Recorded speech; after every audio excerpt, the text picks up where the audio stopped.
Fox Sports. We are Baltimore. We are Southwest. Colby Lewis has met every challenge on his way to a career high-tying 14 wins. He just continues to quietly give the Rangers a great start each time out. Tonight, he'll face a team hotter than any has seen so far this year in the blazing Blue Jays.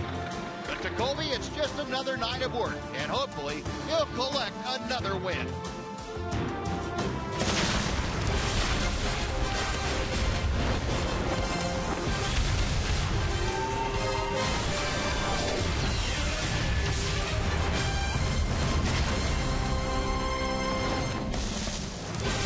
Texas Rangers baseball is presented by AT&T UVerse TV. Well, a very comfortable late August evening here at Globe Life Park in Arlington. The Rangers and the Toronto Blue Jays getting set to match up in Game 2 of this 3-game series. And welcome in, everyone, along with Tom Greaves, Steve Busby. Glad you could join us for this Wednesday night of Ranger baseball. Rangers trying to get back to their winning ways, and they'll turn to Colby Lewis tonight, Tom, looking for a career-best 15th win. Well, you know, Colby's one of those guys, Buzz, that right when you think his performance should start to go down, it just keeps going up. It's been probably his best season. He's won 14 games, looking to set a career high tonight. He's been pitching very well lately, 10-2 in his last 15 starts. His last start was 7 shutout innings in Detroit. He'll need to be at the top of his game, as we've said already in this series too many times. The Blue Jays do score the most runs in all of baseball. Yeah, a little tough to ignore when you hear the sound of those bats hitting the ball, and they certainly did it last night several different times. So Colby Lewis will try to tame a very hot offense for the Toronto Blue Jays. The liner to Shields and company getting set to spar with the Blue Jays. We'll come back with the starting lineup and the first pitch right after this on Fox Sports Southwest.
On Fox Sports Southwest is brought to you by your Texas Ford dealers.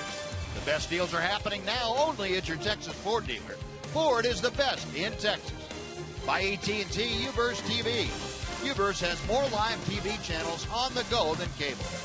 And by Southwest Airlines. Book your low fare now at southwest.com. Well, a nice evening at a Globe Life Park. Low humidity and a light breeze drifting in from left field. Ranger fans ready to rock and roll here at the ballpark. And before we get things underway, let's sit down and check in with Emily Jones. Well, Buzz, Colby Lewis just continues to amaze from start to start. The season he has put together has been a career one, which is pretty impressive when you look at what he's been through over the last couple of years, and it's an accomplishment that's not lost on his battery mate. Everything that he's kind of been through with his, injury history and stuff like that, I think it's a big testament to what he does, and it kind of shows like the grit and attitude that he has to be able to come back out here, every 5 days, and he's done a pretty good job of doing that. Chris went on to say that Colby makes his job a lot easier. He said, he's only got 4 pitches, so I'm not overthinking things. And he says, you know what, that makes it even more impressive what he's been able to do. The fact that he's got 4 pitches to work with it, and he makes those pitches so effective. It really is a testament to the career that Colby Lewis has put together and the season that he's having this year. Buzz. All right, Em, thank you. Yeah, he's something. Colby is always on top of his ball game mentally, and if he can execute, he is usually on top of it physically. And Tom's going to tell you about the Toronto Blue Jay lineup that Colby will face tonight. The Blue Jays will lead off with Troy Tulowitzki, their shortstop. Josh Donaldson bats second. Jose Bautista, 9 home runs and 19 RBIs in his last 20 ball games, bats third. Edwin Encarnacion, the last 3 years he's averaged 37 home runs and 104 RBIs. Justin Smoke will hit fifth. Russell Martin, the catcher, is sixth. Ben Revere, he walked in the 9th inning and ended up scoring what was the winning run. Bats seventh. Kevin Pillar, the center fielder, is eighth, and Ryan Goins, the second baseman, will bat ninth. And that lineup put forth by John Gibbons will face the 36-year-old right-hander Colby Lewis. Colby with a career high tying 14 wins, 14-5 this year. Needs to have good command of both his fastball and slider. They have to work in tandem, and Colby has to be able to move it on either side of the plate at will. He'll try to be aggressive. If he has that command, he will try to fight fire with fire here tonight. Toronto, of course, a very aggressive hitting lineup, but Colby will try to match their aggressiveness with that of his own. And hopefully he can keep the ball out of the middle of the plate and have a good outing here tonight against these right-handed hitters that sprinkle the order 1 through 4. And the first one stepping in is Troy Tulowitzki. Tulowitzki at 239 as a Blue Jay. He's a 300 hitter with the Rockies in the National League as Colby misses for ball 1. Tulowitzki, 3 home runs, 10 driven in, had a 3-hit night last night. Drove in the tying run in that 9th inning with a blue pit with 2 outs. To center field, the liner to Shields retreating, still going back and reaches up to make the catch just as he gets to the warning track. Well, Tulowitzki gave it a pretty good ride, but Delino, patrolling center field, made the catch. Yeah, Tulowitzki hit that ball 400 feet, a line shot. Last night he hit one about 120 feet off the handle that proved to be the hit in the ball game that hurt the Rangers the most. So this goes to show you, it's not how you hit it, it's where you hit it. And fortunately, the Rangers had Delino out there with the speed to run it down in center field. Delino was running so fast he almost ran right out of the ballpark. Ran up the wall. Almost did a Bo Jackson. He did. Now Josh Donaldson, first ball swinging, and Elvis Andrus takes care of it. So very quickly, 2 outs here in the first. Now let's take a look at the rest of the Ranger defense delivered to you tonight by Fred Loya Insurance. You saw Delino in center field. He is flanked by Strasburger and Chu. Rangers second in the American League this year, 126 double plays. And the infield, Alberto filling in for the injured Rougned Odor. Elvis Andrus manning the middle on his birthday. And Colby Lewis misses outside to Jose Bautista. Bautista, a 242 average, hit his 30th home run of the year last night. And this guy has been a force in the last 5 or 6 years in the middle of that Toronto order. Since 2010, no player in the majors has hit more home runs than Jose Bautista. He has 217 since the beginning of 2010. That's 20 more than Miguel Cabrera. In 2010, 2011, he had 97. Hit 54 home runs one year. I forgot about that year. 30 home runs, 8th in the American League, 23 of them this year since June 1st. And there's that 217 figure he mentioned since 2010. 3-1 the count. And Colby gets that breaking ball in to fill the count. So Bautista hitting third, trying to extend this first inning. Edwin Encarnacion, the DH, will follow him in the order. Colby to the plate and misses outside, ball 4. Bautista, who is second in the American League in walks, adds one more to his total. He is aboard with 2 outs for Encarnacion. Well, this Toronto club tied for the top spot with a .332 on-base percentage. They come in 4th in the league, hitting .264 as a team, but far and away the most runs scored in the American League, 676. Colby, not many walks to worry about for the right-hander. Encarnacion, 25 home runs, 75 driven in. He is 0 for 6 against Colby Lewis in previous matchups.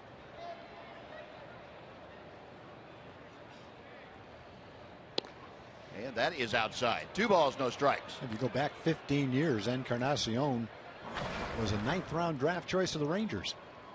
Wasn't in the organization very long. He was traded along with Ruben Mateo for right-handed pitcher Rob Bell. And a good breaking ball to the outside corner makes it 2-1.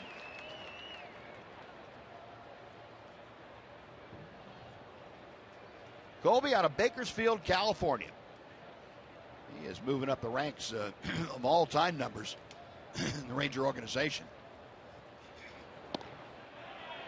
And he gets that one on the outside corner. 2-2. Colby in his career, 68 wins in a Ranger uniform. That's 6th most in club history. He is tied with Rick Helling for that mark. 2 balls, 2 strikes, 2 outs. Bautista at first. Just underway here in the first inning. Left center field. Started back now. Delino DeShields a burst of speed as he comes in and to his right and makes the grab. Well, Colby Lewis able to work around the 2-out walk. 1 left for the Blue Jays after a half inning. Toronto nothing. The Rangers coming up.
Now the Blue Jays don't score on the top of the first. Tom's going to tell you now about the Southwest Airlines Texas Rangers lineup. Delino DeShields again will lead off for the Rangers. Shin-Soo Choo bats second. He's hit .314 since the All-Star break. Adrian Beltre is third. Prince Fielder will bat fourth today. Mike Napoli gets the start at first base. He's hit .467 with a couple of home runs in his last 5 games. Elvis hit 6th. Ryan Strasburger in left field will bat 7th. Chris Jimenez has hit 3 home runs in his last 9 games. He'll hit 8th. And Hanser Alberto gets the start at second base, and he'll bat 9th. So David Price on his 30th birthday going to work against Delino DeShields. And he deals a little bit low for ball 1. Delino hitting at .257, or look at David Price. Fastball, cutter, and changeup. Very basic. You need to get him early, both in the count and in the ball game. You'd love to get his pitch count up if you possibly can. If you don't get him early, though, and he gives you an opening, chances are you're not going to see a second opening later on in the ball game. He is very much a rhythm kind of pitcher. He gets in that good rhythm, and look out. 1-1 pitch high to Delino. 2 balls and a strike. DeShields a couple of home runs. Hit his second big league home run last night. 26 driven in. Price standing side saddle on that pitching rubber. And gets a foul tip to even the count at 2 balls, 2 strikes. No, David Price has not had much luck against the Texas Rangers. He has 2 wins in his career against the Rangers, and that goes back to days in Tampa. Some of that damage done in postseason play. This is his 11th career start against Texas. There's that changeup that Delino able just to get a piece of and foul away. Still 2-2. Price's career ERA against the Rangers 5.37, and that's the highest against any American League opponent for the left-hander.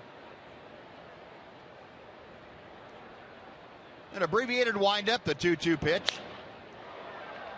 Softly into center field. Billard coming on. 1 gone. So DeShields skies out. Shin-Soo Choo coming up. We'll take a look at the rest of the Toronto defense behind David Price tonight. We saw Kevin Pillar, an excellent center fielder out there. He's flanked by Revere and Bautista in left and right. Joy Tulowitzki, a 2-time Gold Glove winner over the National League with the Rockies at shortstop. Ryan Goins is at second tonight. Justin Smoke and Josh Donaldson manning the quarters with Russell Martin behind the plate. No, 1 out, and Shin-Soo Choo lines one to left field, a base hit. Attaboy. The overshift, and he just peppering the ball to the shortstop spot. Well, that's a great job of hitting right there. David Price in his career gives up a .218 average to left-hand hitters, so he's very tough on lefties. And Shin-Soo right off the bat drilled that one to left field. And we can tell by that inside-out swing, that's exactly what he was trying to do. Yep. But you talk about looking at the shortstop hole and hitting it there. He did it. Yeah, and if you're going to put an overshift like that on against Choo in particular, you can't pitch him away. Not with fastballs, because he'll wear that thing out. So Raiders with their first base runner. Adrian Beltre steps to the plate and takes high for ball 1. Beltre, 10 for 33 in his career. 9 for 30 doesn't include the postseason. 10 for 33, including the postseason, for Adrian with a home run and 4 RBI. Price, a couple of different moves. He doesn't have a classic left-hander's move where he hangs that front leg and makes it tough on the base runners, but he'll vary the kinds of throws he makes over there, little snap throws, and he'll also vary where he throws from. 1 ball, no strikes. 1-1. Adrian, as you saw, a .267 average. Last 3 ball games, Beltre has gone 5 for 11. Had that triple last night, driving in the first run of the game.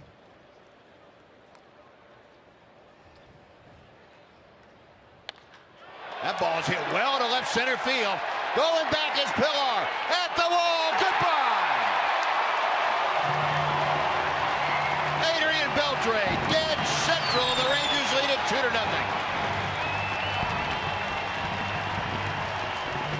I thought Pilar was going to try to run through the wall. That ball hit up on the grass. He ran into the fence and jumped like he thought he had a chance to catch it. Well, Adrian, I'm sure didn't feel good about the throw that he made in the 9th inning last night. And it didn't take him long to make up for it in this game.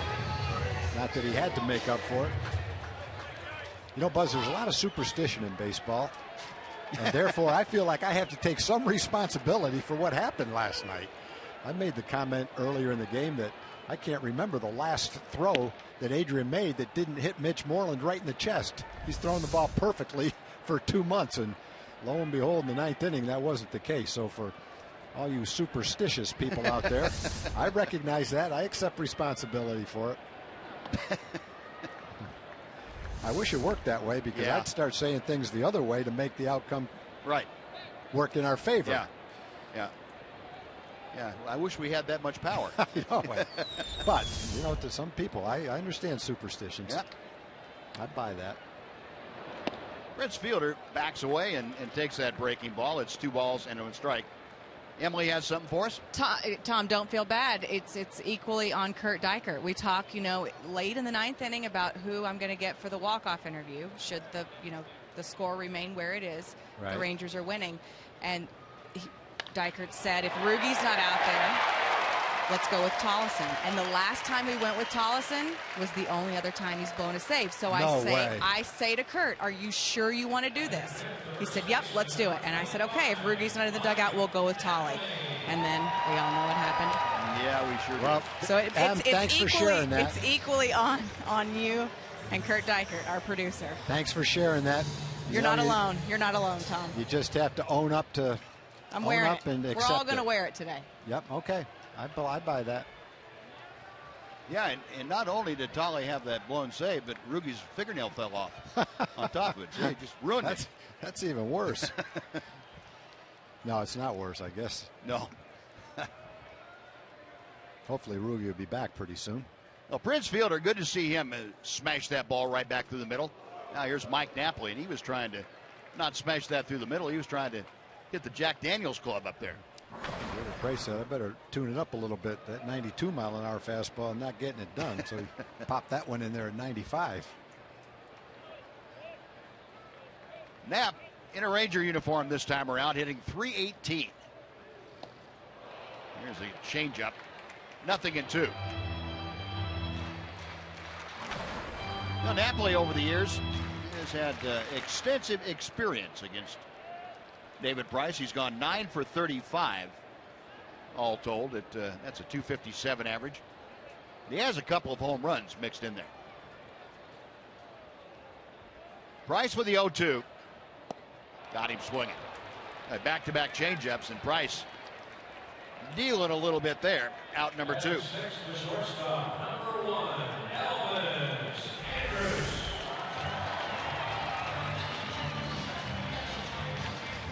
Got a good changeup. That changeup has gotten better and better over the years. Here's 27-year-old Elvis Andrus facing 30-year-old David Price today. Both of them with August 26th as their birthday. And we'll see who comes out with a better celebration here tonight. Elvis, a .259 average overall. I mentioned Elvis wearing out David Price in the at-bats so far in his career.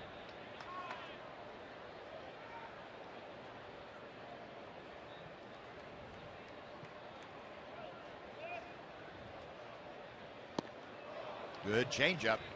Well, Price all of a sudden breaking that out, figuring the Rangers trying to be aggressive on the. Well, they lit up his fastballs, 3 straight batters, so he's going to phase 2 right now.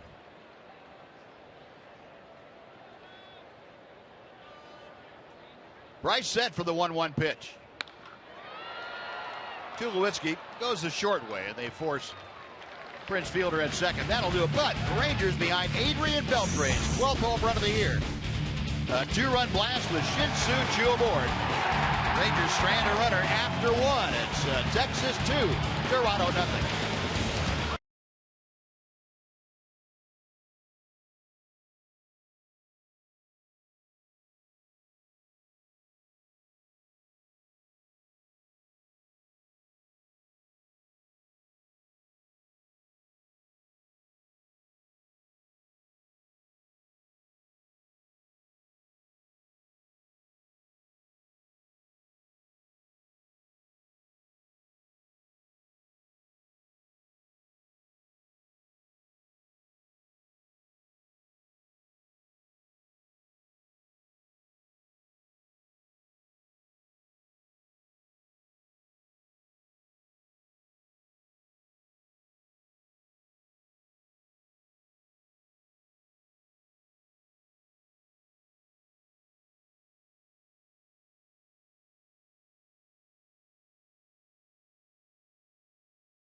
Well, it's just time for you to tweet your strongest fan photo. Just use hashtag Southwest Data StrongFan, and you just might see yourself in one of our upcoming broadcasts. All this brought to you by the good folks at T-Mobile. We'll have tonight's selection a little bit later on in the ballgame. Well, Colby Lewis to the hill now with a 2-0 lead to protect. And Justin Smoke, the former Ranger, leading off for the Blue Jays here in the second. Smoke, a switch hitter up there from the left side, batting at .214 overall. But the numbers against Colby Lewis tell you why John Gibbons would have him in the lineup tonight. Saw the 6 for 13 figure that Smoke has with a home run against Colby. Down and away, 2 balls and a strike now. And Smoke in this ballpark has enjoyed pretty good success over the years. Just 1 for his last 12 times to the plate. We saw him last night as a pinch hitter, and he flied out to center field. 2-2 the count. Smoke claimed by the Toronto Blue Jays in the offseason off the waiver wire. Seattle had released him. He's gone on strikes. Colby Lewis with that breaking ball racks up strikeout number 1.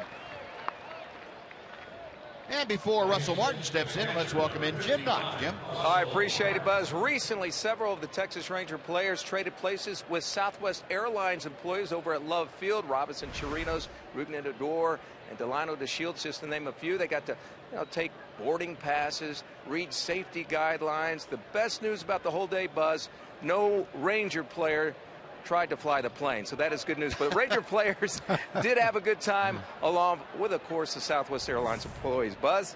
All right, Knox. Yeah, that's probably a good thing, I would think. 0-1 the count to the Toronto backstop, Russell Martin. And he hits a towering pop-up in a shallow left. Elvis out there. And the wind pushing it back toward the infield. Elvis stays with it to make the grab. That is out number 2. No bases empty, 2 away for Ben Revere. Batting 7, outfielder number 7, Ben Revere. Just in case anybody was wondering who was going to catch the ball, Adrian didn't really put on a good show that time, but just enough. In case something happened to that ball and it went 10 feet less and 30 feet to the left, he was ready to catch it. Might have hit a pigeon, I guess. Could have. Ben Revere, a .284 average as a Toronto Blue Jay. Came over from Philadelphia. One of the additions that the Blue Jays made kind of shore up their outfield, especially defensively. Revere, of course, a very good defensive outfielder. See the Rangers not playing very deep. Revere not much power at all. And outfield in and around the opposite way. Revere in a pretty good role, though. He's reached base safely in 15 of his last 28 times to the plate. Lines one to center. The liner to Shields coming on. He has to pull up and play it on a hop. No, Ben Revere, the first base hit of the night off of Colby Lewis, a 2-out single. Here in the second, Kevin Pillar will come up.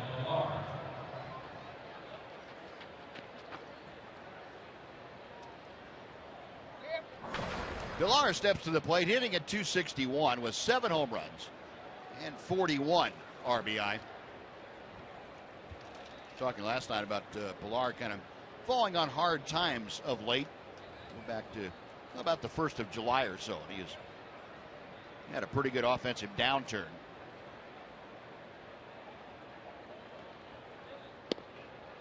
Breaking ball. That nibbles on the outside corner. Pillar, if you just take the last 21 ball games, the month of August, hitting just 200.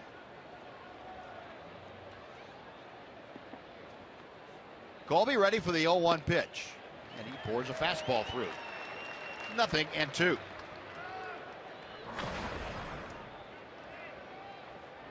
Pillar, a Southern California native.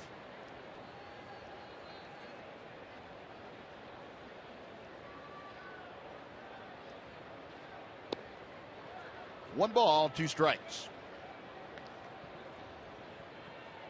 Nice evening out here at Globe Life Park.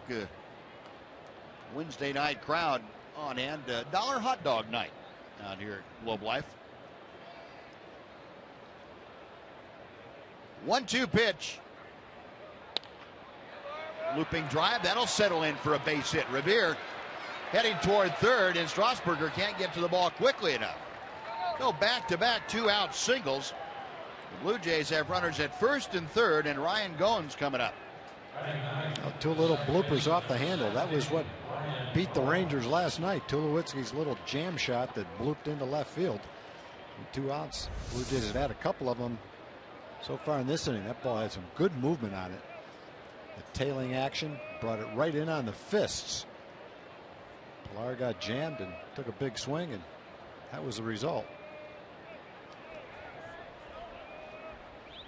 And Revere with good speed just hesitated ever so slightly before deciding to go to third. Ryan Goins, second baseman tonight, left-handed hitter up there, and takes a fastball for strike 1 from Colby Lewis. Goins brings in a 4-game hitting streak. He's gone 4 for 8 in those 4 ball games. You go over the last 18 ball games, he's been on base at almost a 42% clip. And he lines one to center field. That is in for a base hit. In to score Revere. And 3 consecutive 2-out singles here in the second. The Blue Jays have cut the Ranger lead in half. It's now 2-1.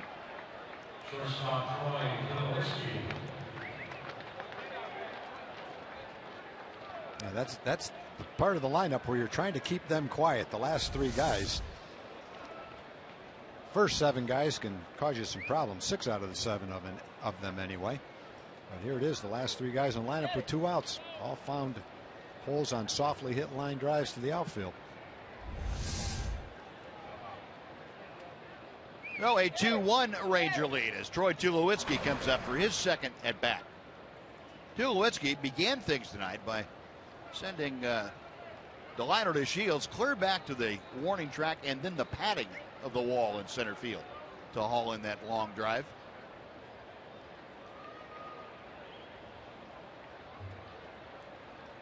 Tulowitzki, the average now at 237.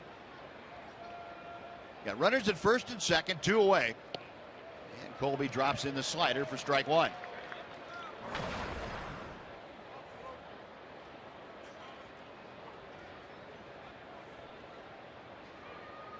Runners in scoring position. Tulowitzki, one of the best going at 327 average for the year. Little excuse me check swing right back to Colby Lewis.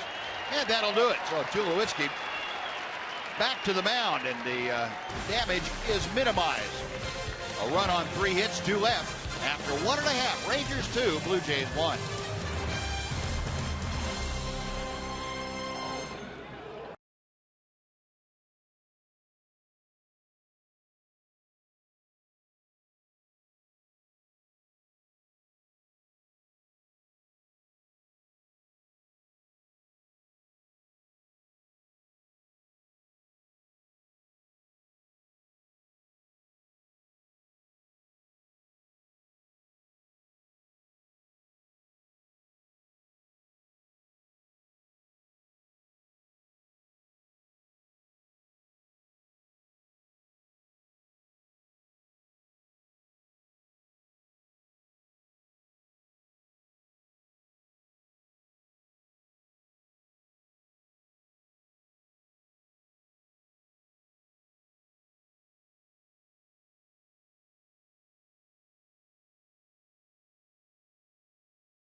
Southwest is brought to you by your Texas Ford dealers and by Geico.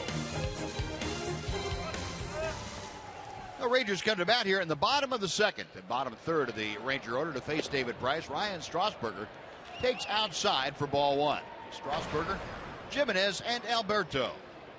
Rangers leading 2-1. Ryan batting at .222 as he faces David Price. Swinging through that fastball. It's 1 ball and 1 strike. Strasburger 0 for his last 9 trips to the plate. And the last base hit was some 7 days ago against the Seattle Mariners. And with Josh on the disabled list, it's been a great opportunity for Ryan to get an opportunity to play. And he's facing a variety of top-notch pitchers. Yesterday it was Mark Burley and the off-speed offerings that he has. And today it's David Price, one of the best power pitchers in all of baseball. A great experience for a young player. First time in the big leagues, getting a chance to face the best that the American League has to offer. Got him swinging. Well, Strasburger down. That is strikeout number 2 for Price. 1 away, and Chris Jimenez coming up. Yeah, this is the final game of that 4-game stretch the Rangers had where they faced the left-handed starters. It began in Detroit. Last 2 games there, the first 2 games of this series. Mark Burley, of course, pitching last night. Rangers got to him early. But, not able to close out the deal in that game last evening. Burley, though, was not around for the decision. Here's Chris Jimenez batting at .286. And David Price now starting to pour in fastballs for strikes. Chris, 3 home runs, 9 driven in.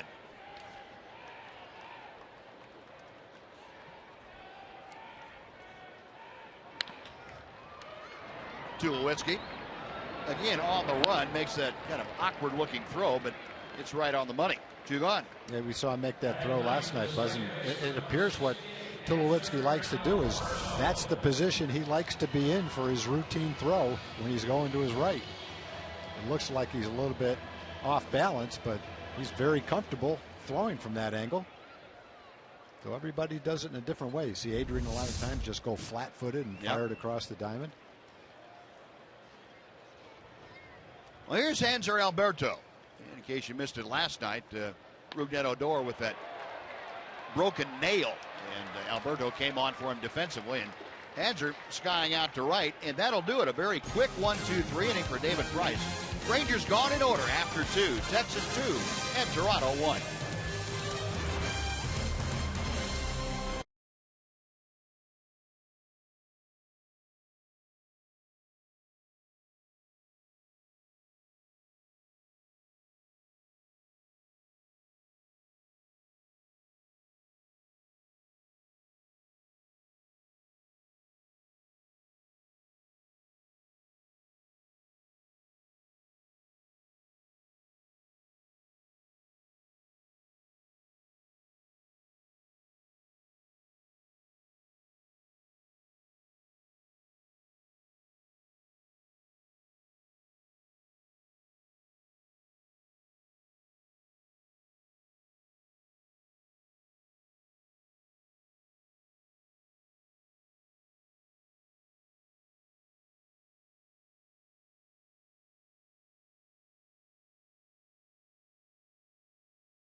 On the Baltimore Orioles. It's August 28th, and the fans who stick around after the game will get a post-game fireworks show set to music highlighting the history of pop music.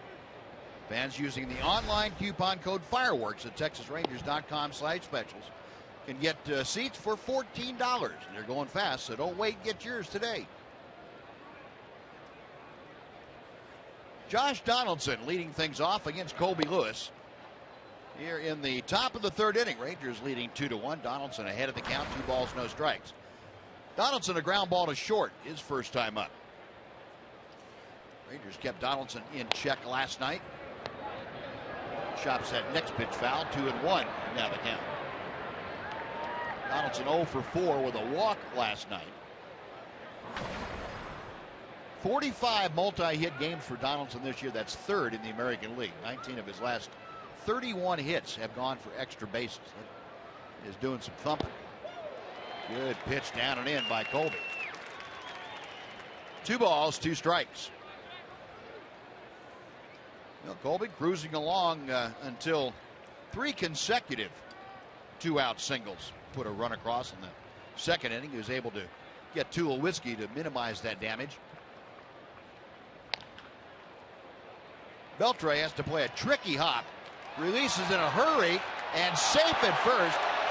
First base umpire Paul Nart said that Napoli missed the tag. Did he touch the base when he went by it? And Paul Nart said he did, yes. And Jeff Banner saying, okay, hang on here a second.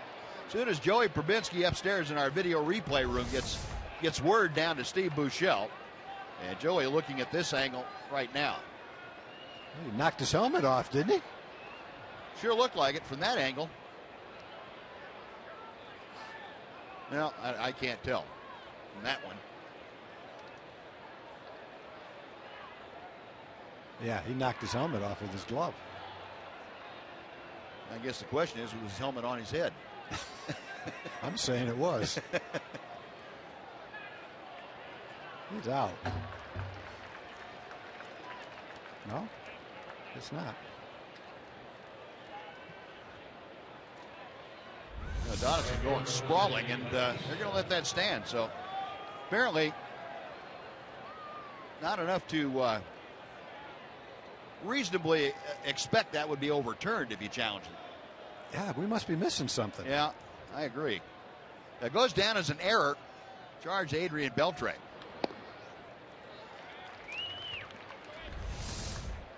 right. He hasn't touched the base. Well, maybe they are saying his helmet is off his head, but it sure doesn't look like it. Hit the back of the helmet into the side of his head. I don't know. Yep. I must have bad eyes. I'm never right on those things.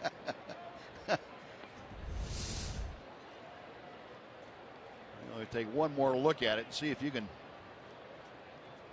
That helmet didn't all of a sudden fly forward like that. I don't think. I wouldn't think so. In any event, Donaldson aboard on the air. And Jose Bautista at the plate. Bautista drew a walk back in the first inning.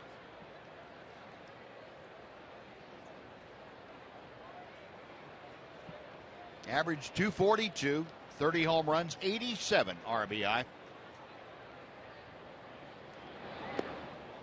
Takes that slider low and outside, 2-1 now. Bautista, with the 30 home run year, now has 4 seasons of 30-plus home runs with the Blue Jays. He joins Carlos Delgado and Joe Carter as the only ones in franchise history to have 4 or more 30 home run seasons. 2-1 pitch. 3 balls and a strike. Well, Bautista in a hitter's count now at 3-1. Nobody out with Donaldson at first. The cleanup man, Edwin Encarnacion, will follow.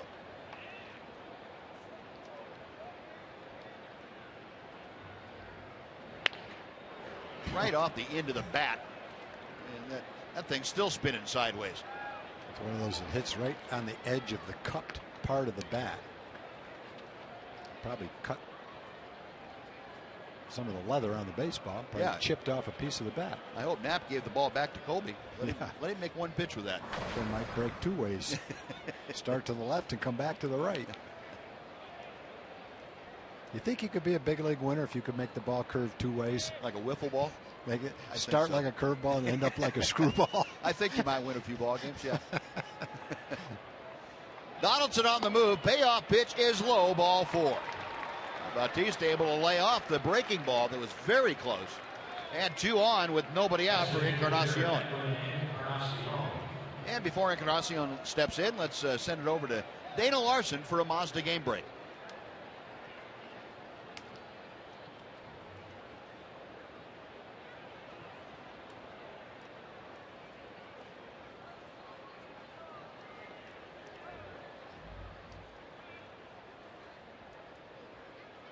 All right, Dana, thank you.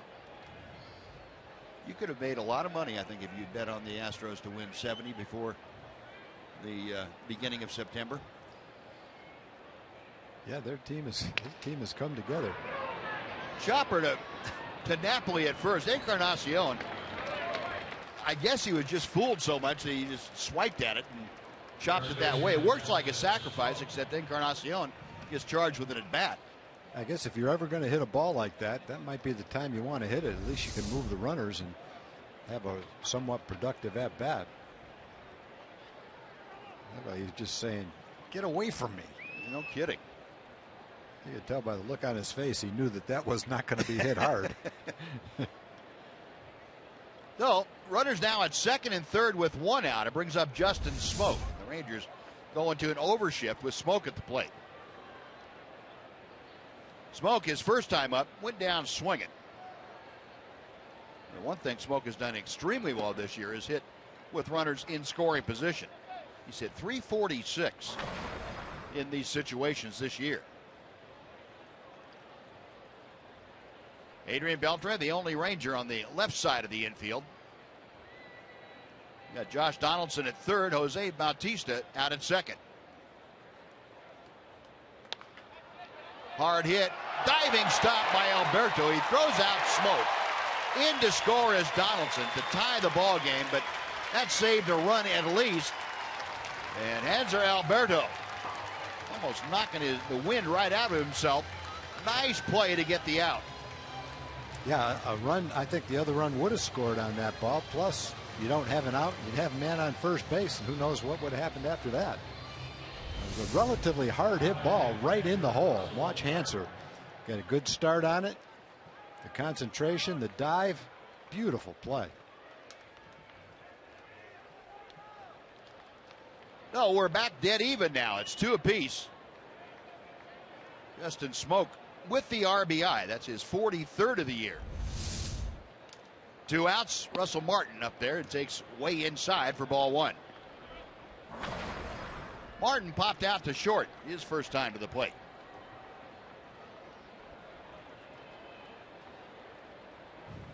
Bautista at third as Colby checks him. 2-0.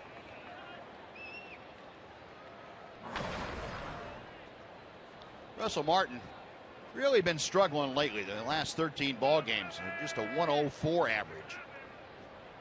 He has been battling some hamstring problems. And Colby misses wide again. 3 balls, no strikes. Now, if Martin is able to extend this third inning, Ben Revere, the left fielder, is in the on-deck circle. Colby, who had kind of run through the first 6 hitters pretty effectively, now has kind of stumbled along here. And he throws a slider on 3-0 and gets it in.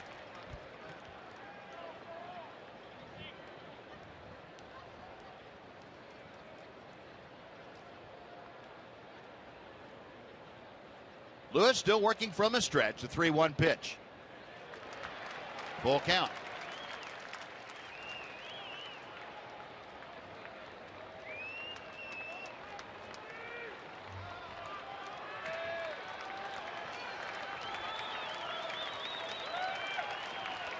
Colby with a payoff pitch. Lost him. Ball 4. And that puts 2 on for Revere. Second walk of the inning, 3rd walk of the game issued by Colby Lewis. And we mentioned this Toronto ball club, very good at walks. They Not only do they swing the bat well, they are very efficient around the strike zone. Don't expand the zone very much. And that last pitch you see right there at the bottom, it could have been called a strike. Ed Hickox, though, the home plate umpire, deciding no, that wasn't in the zone. So Mike Maddox out to have a chat with his battery along with Elvis Andrus.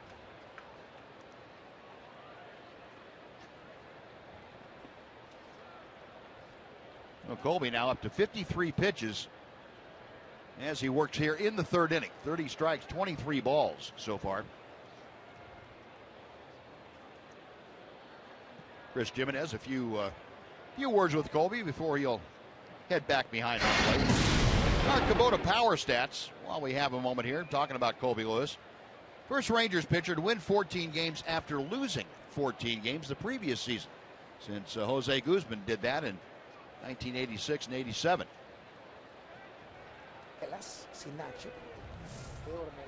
There's Guzzi. Working with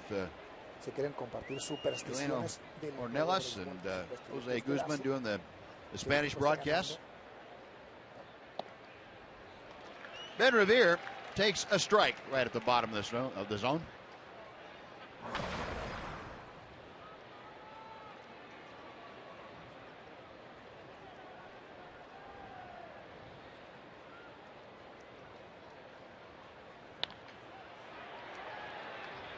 Shallow left going out. Elvis Strasburger calls him off, makes the catch. That'll do it. Now the Blue Jays get an unearned run, 2 walks and an error. They strand 2. After 2.5, it's now the Rangers 2 and the Blue Jays 2.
Grab 3 of your friends and come on out to Globe Life Park tomorrow. An afternoon game. 4 tickets are available for just $28 in the Lexus Club Terrace section. And that's a savings of up to 77%. 12-ounce or 16-ounce sodas and frozen treats are also available. They're just $2 each. Just use the coupon code postseason at TexasRangers.com. Grab your 4 tickets and 3 of your buddies. Come on out here and enjoy some matinee baseball tomorrow afternoon. A 2-2 ball game. Rangers with the top of the order against David Price here in the third inning. Delino to Shields, skied to center field, starting things tonight. For the Rangers, he'll be followed by Shin-Soo Choo and Adrian Beltre. Price with the 1-0 pitch. 2 balls, no strikes. Now Delino had that 2-hit game last night. Also had his 22nd stolen base of the year. He has been having a little bit of a problem last 8 ball games, hitting just 171. 2 balls and a strike. You know, they keep all sorts of stats, Buzz. They evidently now keep a stat on ranking the pitchers according to how fast they work, how much time they take between pitches. Last night we talked about Mark Burley. No one in baseball works faster than Mark Burley. A drive to left field. Back at the wall, Revere leaps up. And he made the catch. Pulled it right off the out-of-town scoreboard. And Delino to Shields standing at second in disbelief. What a play by Ben Revere. Well, Mark McLemore was with us last night. We were talking about Revere and a lot of the highlight reel plays he made as a center fielder in his career. And that was just perfect timing. The ball hung up long enough for him to get to the wall. He looks, and then he goes up as high as he can into the soft wall in left field. You see, he knows exactly where he is. He's got it timed, and he goes up and makes a beautiful play. Man, if you can make that kind of a play look easy, which I don't know if you can or not, he did it. It looked like he had that ball under control all the way. Looked at the wall, jumped and caught it. Man. This is some kind of catch. Knows right where he is, right where the wall is. And it's right in the middle of his glove. That's a look of disbelief. And I don't blame Delino. You can't do that, can you? It's not fair. You got to be kidding me. And I was all set to go to third. Man. We're talking about Burley. He takes about 17 seconds between pitches. That's the fastest in Major League Baseball. David Price looks like he's working a little bit quicker tonight. Take another look at that beautiful play. But he has been the slowest pitcher in baseball. Right around 26 seconds between pitches. Look at Chu going the other way again. Second straight line drive like that. So, Buzz, if you take the difference between pitches, it's about 9 seconds. If they each threw 100 pitches and everything was equal, the difference in time in a game would be 900 seconds. That's 15 minutes difference between David Price and Mark Burley in the course of a game that was each 100 pitches long and everything else being equal. That's how quickly Burley works. That's why I would have to think over the last 10 years, Burley's games are probably faster than anybody else's on average. I'm sure he'll face a game where he is getting knocked around, the other team's scoring runs, and so is his team, and it takes a long time. But basically, when you work that quickly over the course of 8 or 9 innings, you're going to have a fairly quick game. Yeah, the Blue Jays list the games that Mark Burley has started in his career and pitched that were under 2 hours. Under 2 hours. Adrian Beltre ripping through that one. So he's got 2, 4, 6, 8, 9 of them that are listed in the book. So this that's is for the Blue Jays? The start. Yeah. And he hasn't even been there. No, this is total. Oh, total. Okay. Yeah, this is up to this year. Now, what he's done this year is not in here, but shortest game he had was 1 hour and 39 minutes. Wow. That was a complete game against the Seattle Mariners back in 2005. Wow. When he was with the White Sox. I thought those games were all occurred 25 or 30 years ago. And he's had let's see, a couple in the 140s, 149, 146, then several, rest of them in the 150s. But hour and 39 minutes. Adrian Beltre with that home run in the first inning, his 407th career home run. As you saw, that ties him for 51st all time with Duke Snider. And he not real thrilled with that last pitch as David Price did a backdoor cutter, and he got Adrian looking. Well, before Prince Fielder comes up, let's send it over to Dana Larson for a Mazda game break.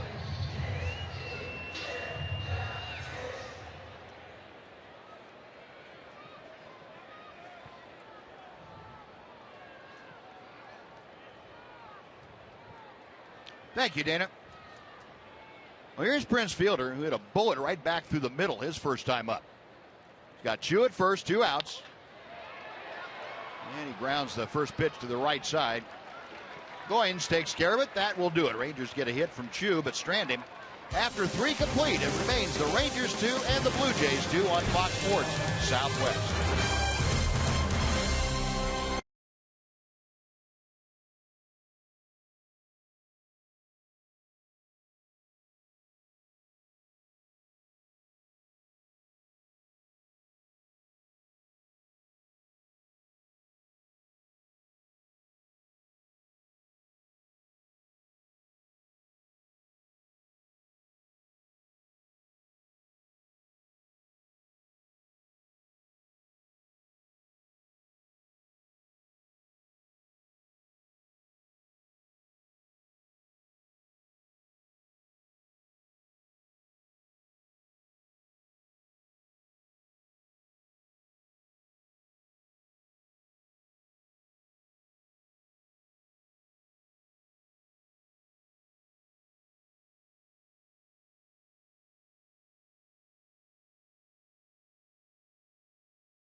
before the game. The Fox Sports Fan Express rolling in from the great city of Fort Worth and on board the great U.S. Marines.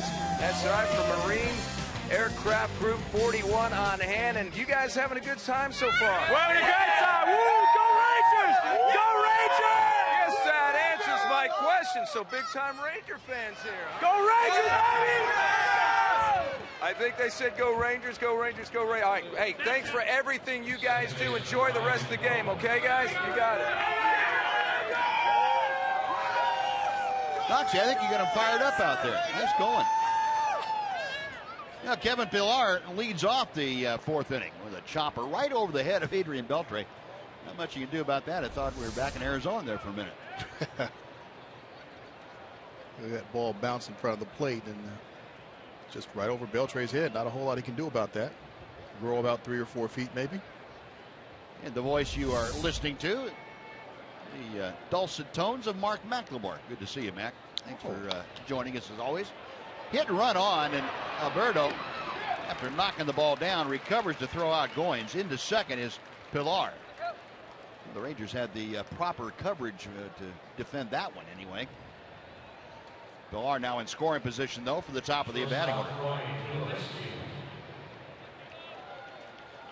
Mac, last night when you were up here, we were talking about Ben Revere and all the plays he's made, mostly as a center fielder, all the highlight plays. I guess you saw another one today, didn't you? Man, what'd you think of that play? That was a very, very good Spider-Man impersonation because he got up there, timed it perfectly, got up there, just stuck to the wall. I thought, you know, he might have that Velcro suit on, it looks like. Last guy I saw do that I remember was David Murphy went into the wall one day like that.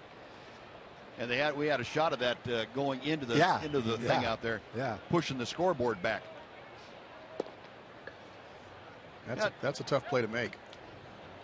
You know you're going to make some contact with it, but you also have to weigh, okay, if I go for it and it's out of my reach, it's going to be extra bases. It's going to be at least 2, and with the shields, 3 and maybe even more. Hopefully that center fielder is over, you know, backing you up, but that's a very difficult play.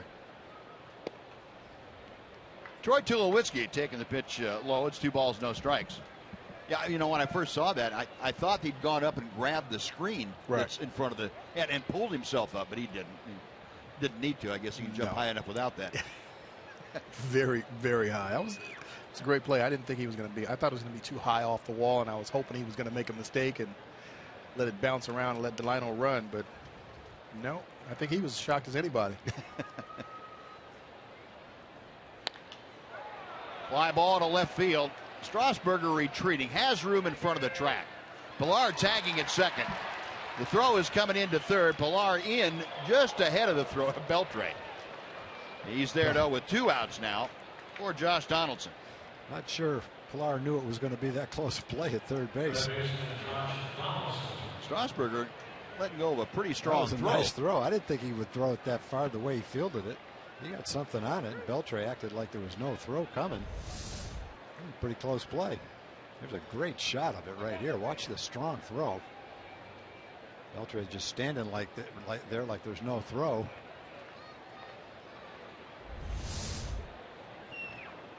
No, 2 outs now. Josh Donaldson reached on an error his last time up. That was in the 3rd inning. Came around to score the tying run. Takes inside for ball 1. Must be something about Josh Donaldson throwing balls or hitting balls that Adrian can't throw straight. Oh, there's 2 in a row. Yeah. Of course, that play in the 9th inning last night that Adrian threw wide at first. That was a chopper off the bat of Donaldson. Tonight, same kind of thing. Up the middle, right there, though. Hands are Alberto with the catch, and that'll do it. No runs, a hit, and 1 left after 3.5. Rangers 2 and the Blue Jays 2.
Sunday, August 30th, the first 7,500 kids 13 and under will receive a Shin-Soo Choo blue batting helmet, sponsored by Dairy Queen. Head on over to TexasRangers.com or call 972-RANGERS to get your tickets.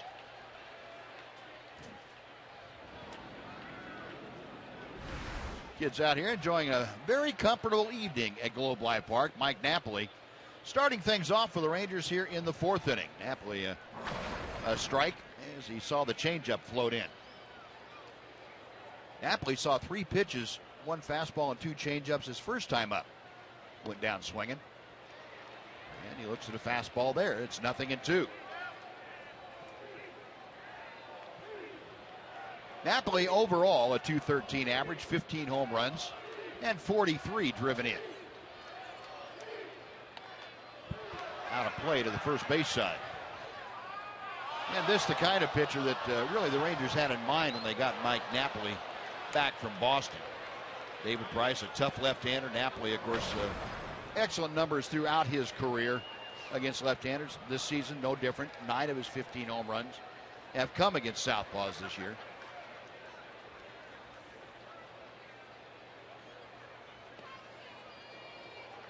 One ball and 2 strikes. You know, it's the kind of guy you'd love to have on your ball club. If he's not starting against a left-hander, or if he's not starting against a right-hander, at least he's on the bench, and you've got a power bat coming off the bench. And you want to have one of those guys. I like having veteran guys that can come in and pinch hit, and they're also a threat, you know, to reach the seats. Yeah. I think we've got a couple of those guys. We've got Will Venable, not really a big power hitter, but he's a veteran hitter. So he's, I think, better suited to come off the bench as a pitch hitter as opposed to a young player. Mm-hmm.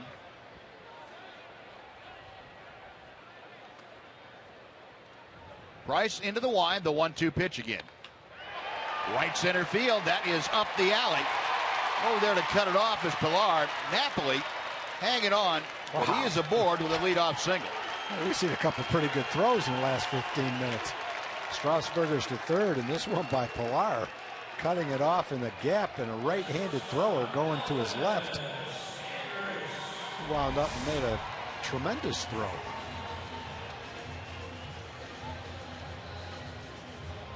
That's the tough way to throw it, yeah, too. It is. Dropped that right on top of second base. Good job by Knapp, though. 2-strike approach. No balls, 2 strikes. Just trying to make some contact. Got a pitch out over the plate. Might have been a changeup. Went the other way with it. Well, the Rangers now with 5 hits tonight. The Blue Jays with 4. Elvis Andrus grounded into a fielder's choice his first time. 1 ball, no strikes. Elvis, the birthday boy, facing his birthday counterpart in David Price. 3 years separating the two of them.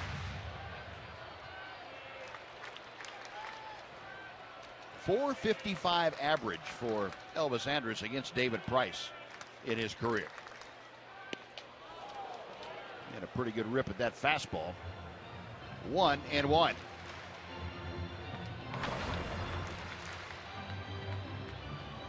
Against the Blue Jays this season, Elvis 7 out of 15. Got Napoli at first, nobody out here in the bottom of the 4th inning. 1-2 now.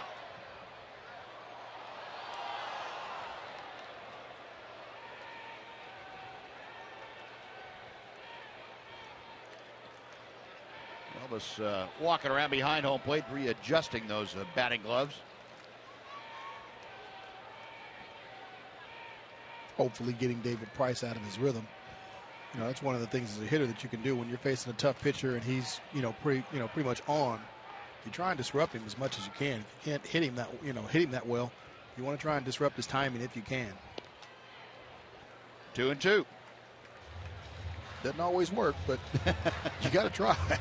Yeah, Tom brought up something, Mac, about Price being very slow between pitches. One of the slowest, at least the measurements we had. 26 seconds between pitches. Does that mess with a hitter, being that slow? It can mess with some hitters. There are a lot of hitters that like to get in there and just stay in there. I wasn't one of those guys. I probably took as long as the pitcher did, or as David Price did in between pitches. So it didn't bother me, but some hitters, may not like that, where they get in there, they're ready to go, and then they have to call a timeout. You know, hitters like to get into a rhythm as well, just like pitchers. Doesn't seem like he's working quite that slow today, Buzz. No, it doesn't seem does like it to you? No, I don't think it's 26 seconds. Not Mark Burley, but it's not 26 seconds. I don't think anybody's Mark Burley. No. That's all the way to the backstop off the glove of Russell Martin. So Napoli into scoring position at second with a count of 3-2 to Elvis. Yeah, see if the Rangers can't capitalize on that.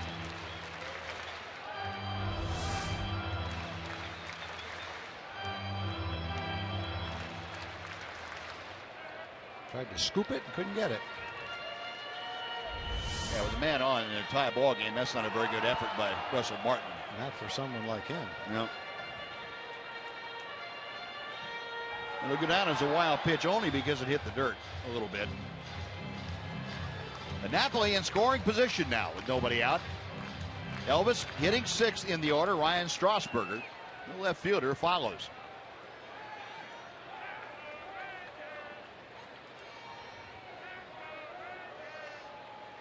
Price ready, a check of second. Payoff pitch. We'll try it again. David Price a little extra in that back pocket when he needs it. Got that one tuned up to 96. You can see why Price over the years has been such a good pitcher. He has that ability to reach back for a little extra and have it there when he wants it on command.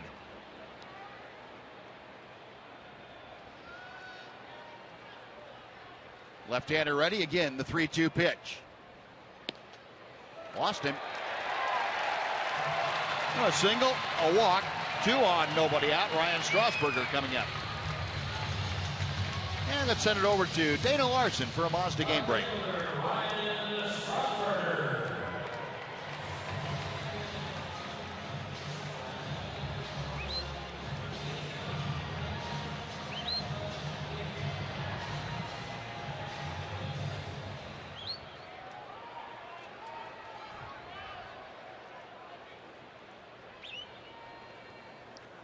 All right, Dana, thank you. Well, that's not really a surprise about Verlander. We saw him tune it up pretty well in Detroit against the Rangers. Now we'll see if Ryan Strasburger is in a bunt situation here, first and second, and nobody out. Tie ball game. He pops it up behind home plate. That'll be back into the seats for strike one.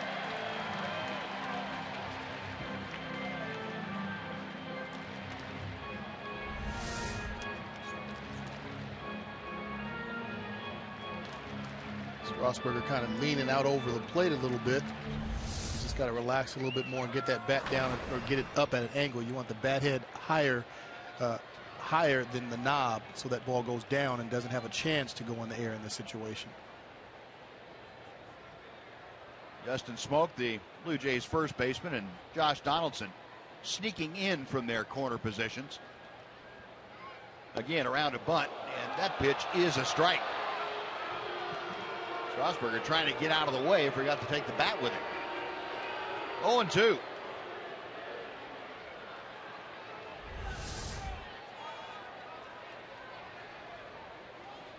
was a called strike. I take it back. Wow.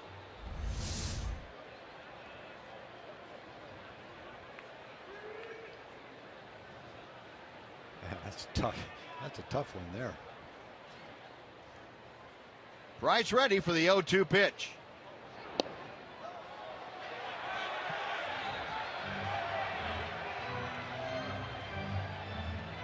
Strasburger, a strikeout, his first time to the plate. Ryan trying to make something happen. Move Napoli and Elvis Andrus along.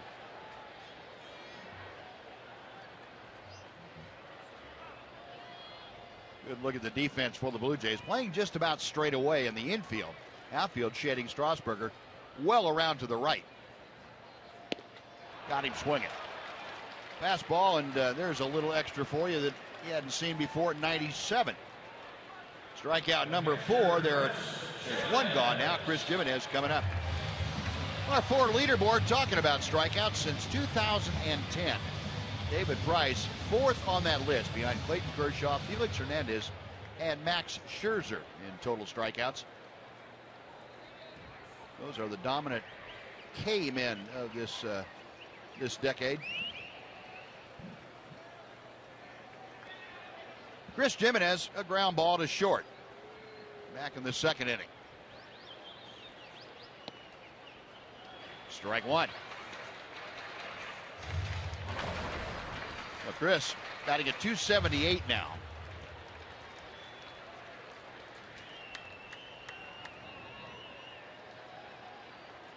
Elvis at first, trailing Mike Napoli, who's at second. Price with the 0-1 pitch. Nothing in 2. Jimenez with the 3 home runs has already matched his career high for a season. It also did that back in 2009 when he was with Cleveland. He's done well with runners in scoring position this year, a .333 average. Rangers could use a big hit here. The ball game's tied at 2 with 2 on and 1 out.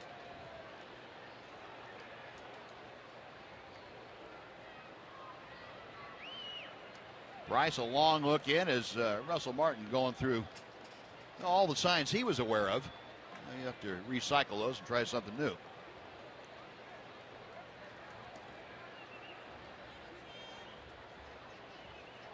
Bryce continuing to look in.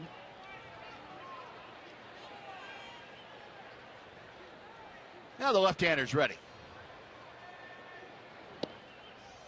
Call, strike 3. Chris Jimenez walking away, shaking his head. That was 97 on the outside corner at the knees. 2 gone. Yeah, pretty good pitch. See the ball kind of cut back. Looked like it was going to be outside, but that cut back all the way into the outside corner of the strike zone. Nice pitch. No, it brings up Hanser Alberto, and it's going to take a base hit from Alberto if the Rangers are to score in this inning. Alberto lined to right field on the first pitch he saw from David Price, his first time to the plate. Low and inside for ball 1. Alberto called back to the Rangers for his second stint. He joined them in Detroit last week for that series. This is 17th start tonight at second base for the Rangers this year.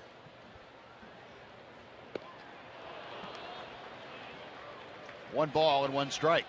Hands are expanding his strike zone a little bit.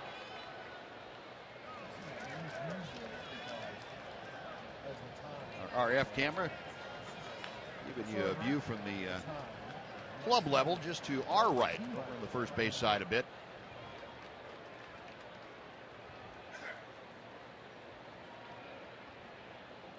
Price, a check of second, the 1-1.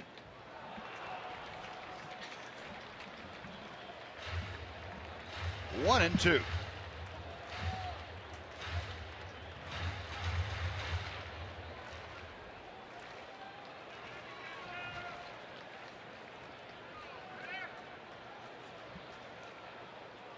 Napoli establishing his lead at second. Price with that belt high set. It's lined out of play down the first base side. We'll come back and try it again at a ball and 2 strikes. Price has been mainly going with the fastball with these last 3 hitters. Gave up a hit to Napoli on an off-speed pitch, then walked Elvis. Gotten 2 strikeouts, but primarily using that fastball and pumping it up a little bit, 96, 97 miles an hour at the last few. This next pitch for David Price will be number 65 of the evening.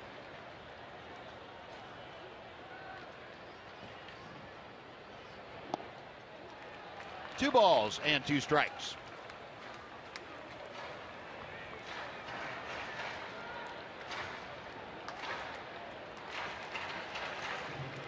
The Rangers, along with their overall batting average, batting much better with runners in scoring position since the All-Star break. They've been at a .286 hitting team. And they've got Napoli at second along with Elvis at first base. Bryce with a 2-2.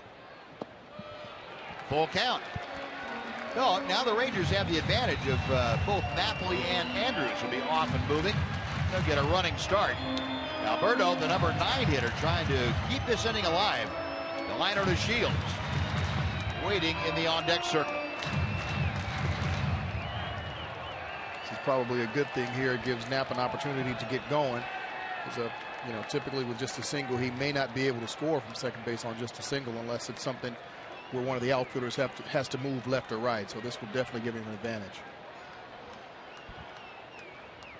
Bryce again peering in for the sign. He has one he wants.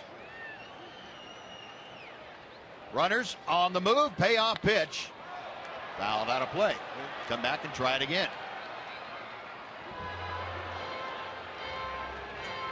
Well, Rangers making Price work in this inning. He had a fairly easy time of it last inning and the inning before. But Rangers making him put in a little overtime here in the fourth.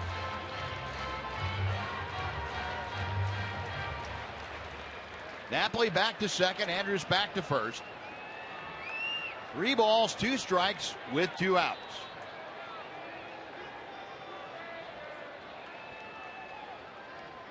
Now time called.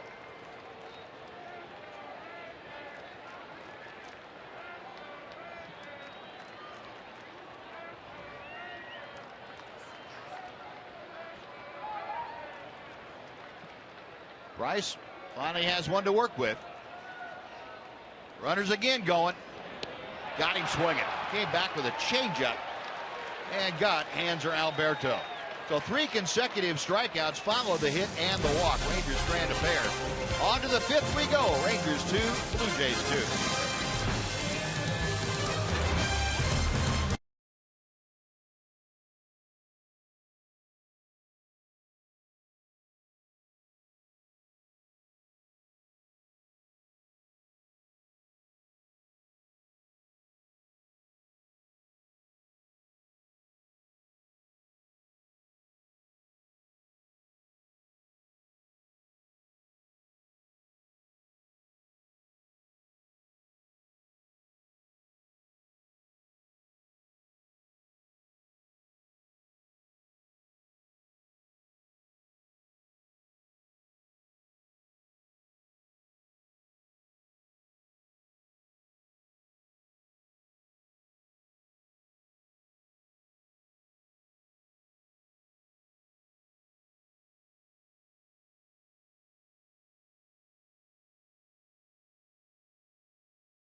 Sports Southwest is brought to you by Southwest Airlines.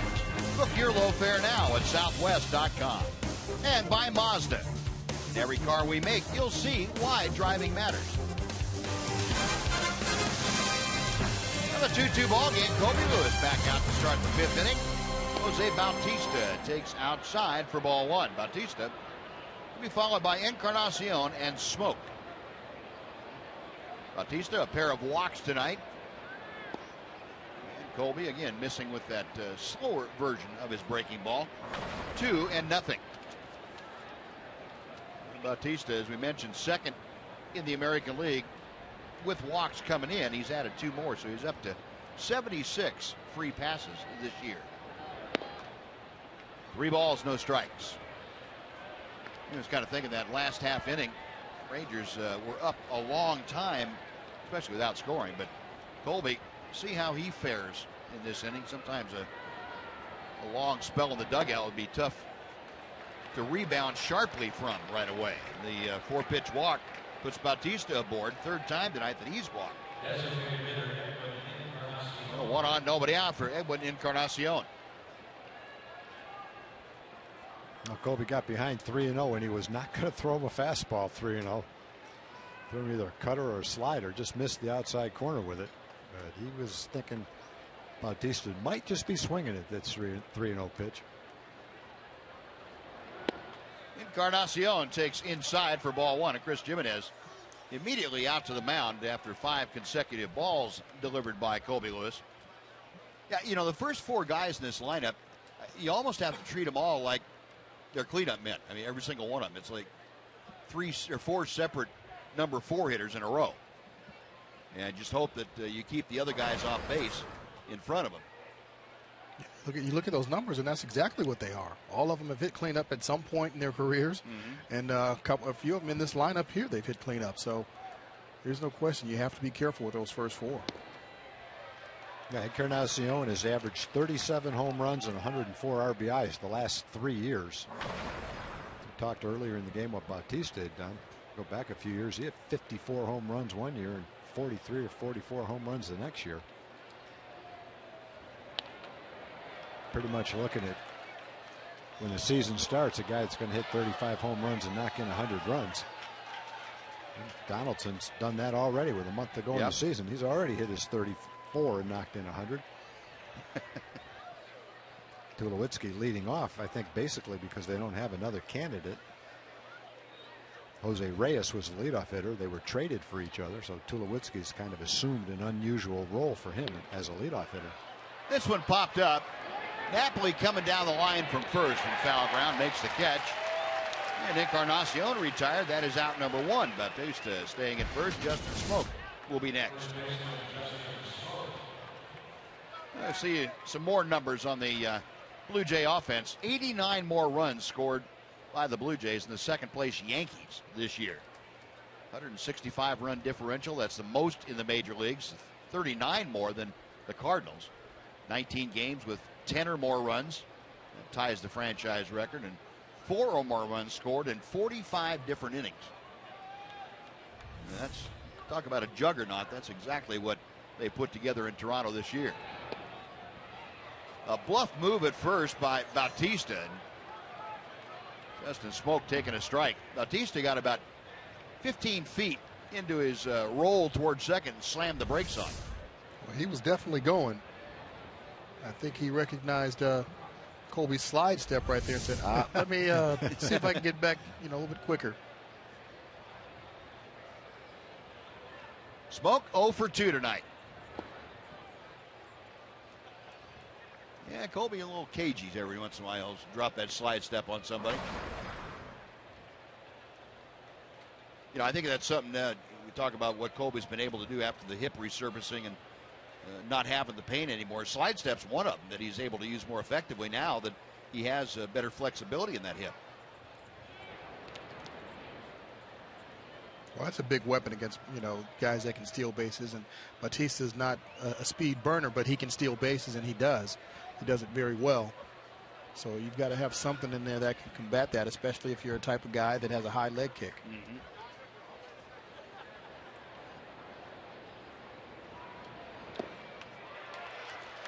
Breaking ball and Smoke down on the count now. A ball and 2 strikes.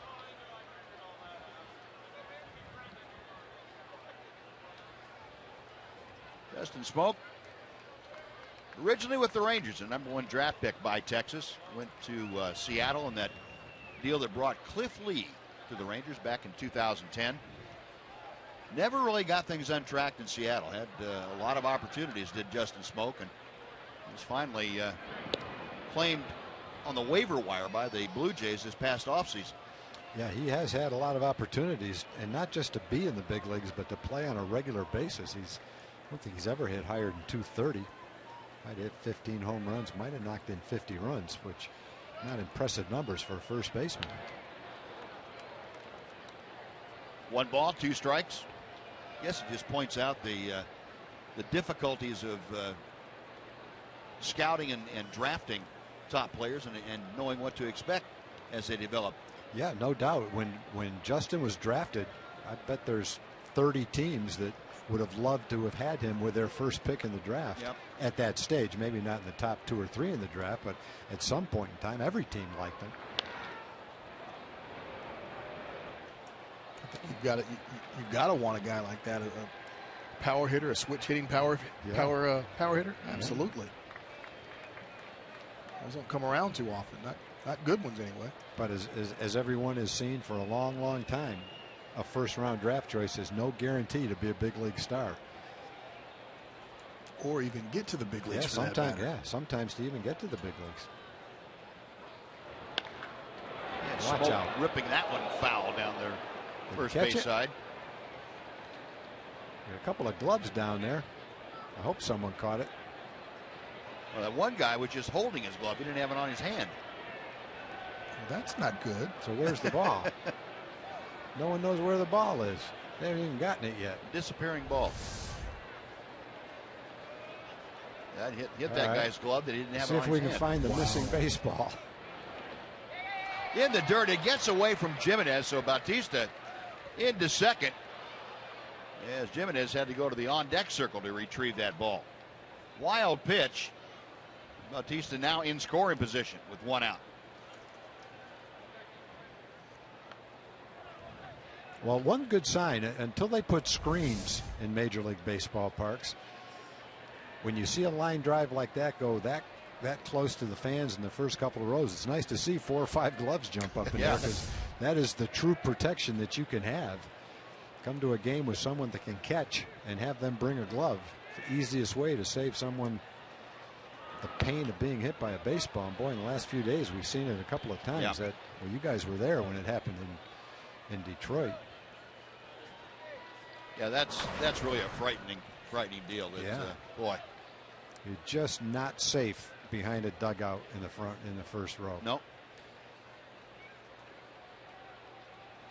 And that could be a 30-year-old guy who has been a baseball player and is watching the game. He still can't get out of the way of some of those things.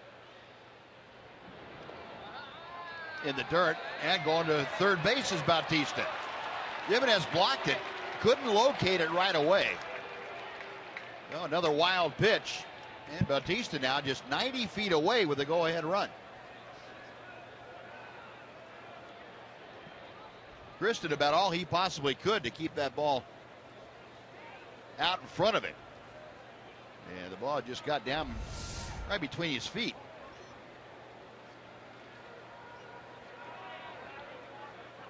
He got a little bit off balance, too, and that slowed him down going after the ball. The Rangers now pull the infield all the way in.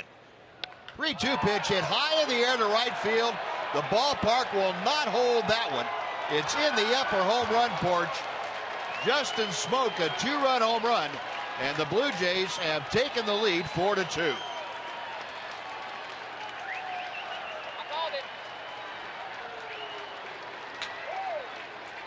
Like Colby trying to come down and in with a slider that didn't get down and in.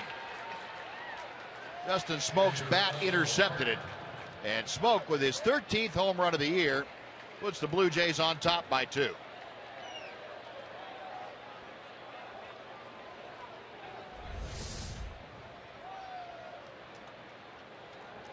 Smoak struck out his first time up, but he's kind of zeroed in after that. He had a hard hit ground ball for an RBI that Alberto made a beautiful play on the previous at bat.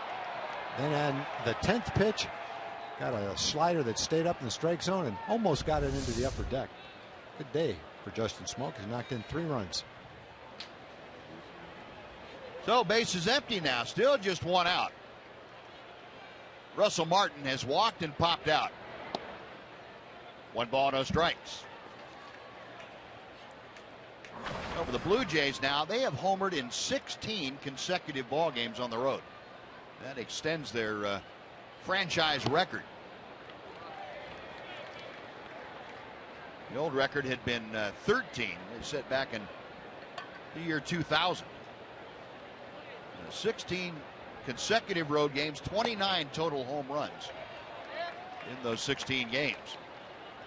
And they have 171 team home runs this year. That is second only to the Houston Astros. 1-2 pitch to Martin. Hit well to center field. Going back, the liner to Shields. Makes the catch going away for out number 2. Ben Revere will be next.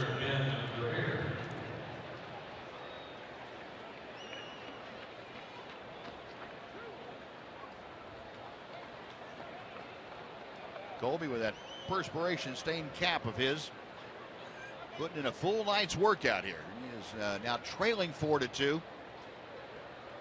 Ben Revere has a single and a run scored in 2 trips.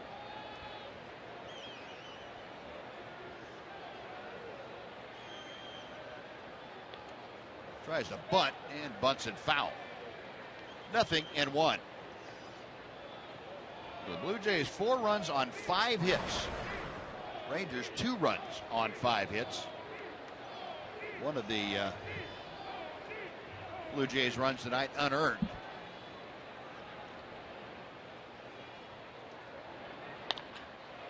To center field, and Delino DeShields over to his left, makes the grab. That'll do it. But Justin Smoke unloads his 13th home run of the year with Jose Bautista aboard. We played half the ball game. It's now the Blue Jays 4 and the Rangers 2.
Early to get this commemorative giveaway.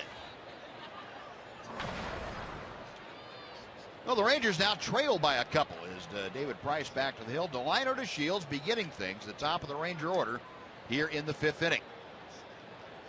And Price missing outside, 1 ball and 1 strike. DeShields 0 for 2 tonight, but there's a little asterisk by that second one as Ben Revere scaled the out-of-town scoreboard to take extra bases away from Delino last time up. That was back in the 3rd inning.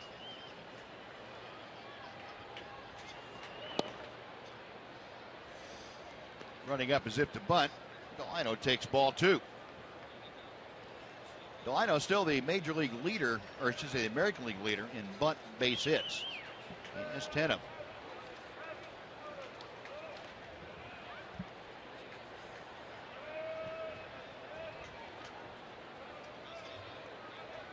The 2-1. And it's 3 balls and a strike. Delino trying to get aboard any way he possibly can. Shin-Soo Choo, the Ranger right fielder, will follow in the order.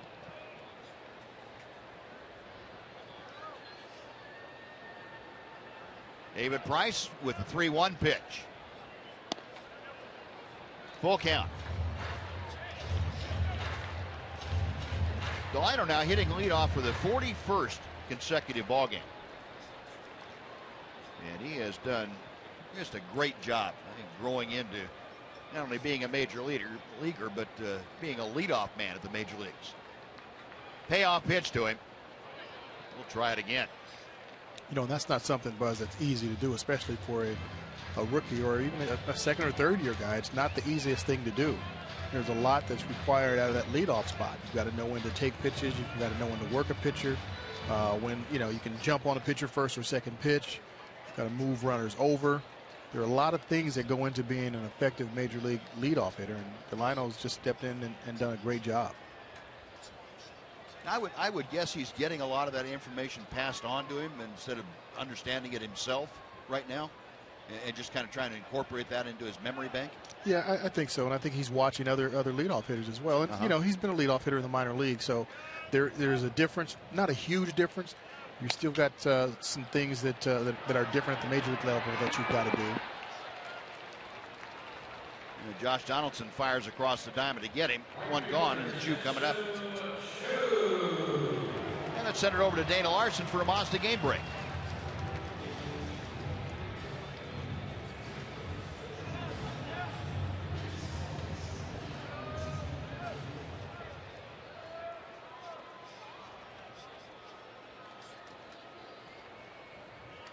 All right, Dana, thank you. Shin-Soo Choo up for his third at bat. He is 2 for 2. He has singled sharply twice to left field. And what he has done against David Price has gotten the Blue Jays out of that overshift. They are playing Donaldson off the line at third, but other than that, a little more normal defensive alignment. Tulowitzki maybe shading up the middle. So there are things hitters can do to get teams away from that shift. Yes, there is. Just hit it where they're not.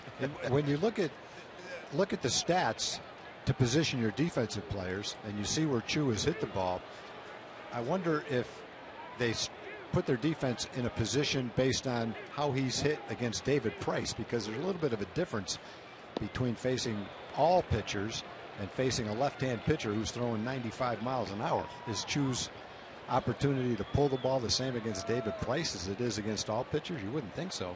No, especially right-handed pitchers. Yeah. You know, I think ideally you'd have charts for every pitcher of yours to set up defensive alignments for the hitters.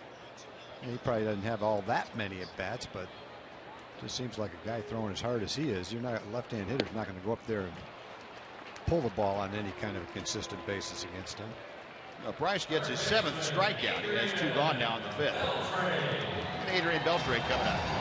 No, you're right, Tom, and I think that's a very good point to bring up, because the alignment, the shifts are predicated on statistical models, and the models have to be accurate enough to reflect who's pitching and how he's throwing on any given night. Yeah, and I guess, you know, you could have some kind of a chart. I'm not sure how many at-bats Choo has against David Price, but let's say there's not enough to have a chart. You could have it against all left-hand pitchers that throw 95 miles an hour and get more at-bats. Beltre gone. That's the first time the Rangers have been down in order since the 2nd inning. 4-2 Blue Jays. Matt, thanks for joining us. We'll see you after the ball game on Rangers Live.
Yesterday, we had the all-time winningest high school boys basketball coach in the United States. That's Robert Hughes out of Fort Worth Dunbar. How about tonight? Lita Andrews. She's the all-time winningest high school basketball coach in the world. 1,416 career wins.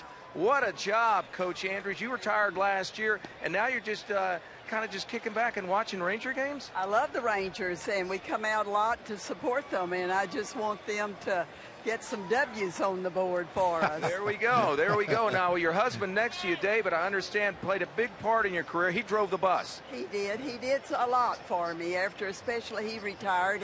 And I, of course, I taught school for 52 years and coached, so he picked up on it after he retired from his. And it was a time that we could be together and travel together, so it was a good time. It was a good time, and he loved the sport. Uh-oh, right now the Rangers are not having a good time. Another home run by the Toronto Blue Jays, but I'm going to let you go, Coach. Good seeing you, and we'll look forward to you seeing more Ranger games. Thank you. I'll be back. All right, thank you. Thank you. All right, Noxie, Kevin Pillar leading off the Toronto sixth, and he hits one out of the ballpark, his 8th home run of the year, and that is going to be the last hitter that Colby Lewis faces tonight as Jeff Bannister on his way to the mound, and he will take the ball from the big right-hander. So Pillar capping off 3 at-bats against Colby Lewis that saw 2 singles and this home run. And the Blue Jays now lead it 5-2. So Colby finished for the night. He departs after 5 innings plus 1 hitter here in the 6th. We'll take a timeout as Spencer Patton comes on. We're back right after this on Fox Sports Southwest.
Pivotal AL West showdown.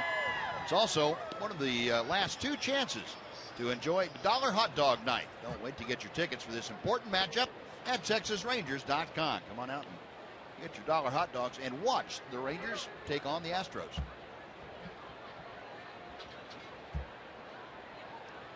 Now, Spencer Patton has entered the ball game, taking over for Colby Lewis. Saw Spencer finish up last night's ball game with a 1/3 of an inning. So on here to face Ryan Goins. Goins 1 out of 2 tonight. RBI single. 1 ball and no strikes. Patton just a 1/3 of an inning last night. Spencer in his last 3 outings has not given up a hit. This is 27th overall appearance. Drops that slider in. 1-1.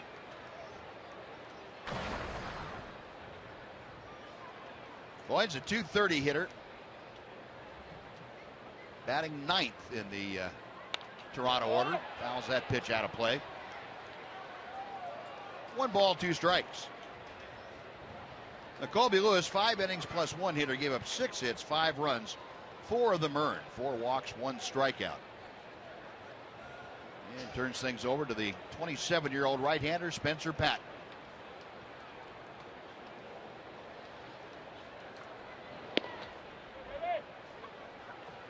Two balls and two strikes.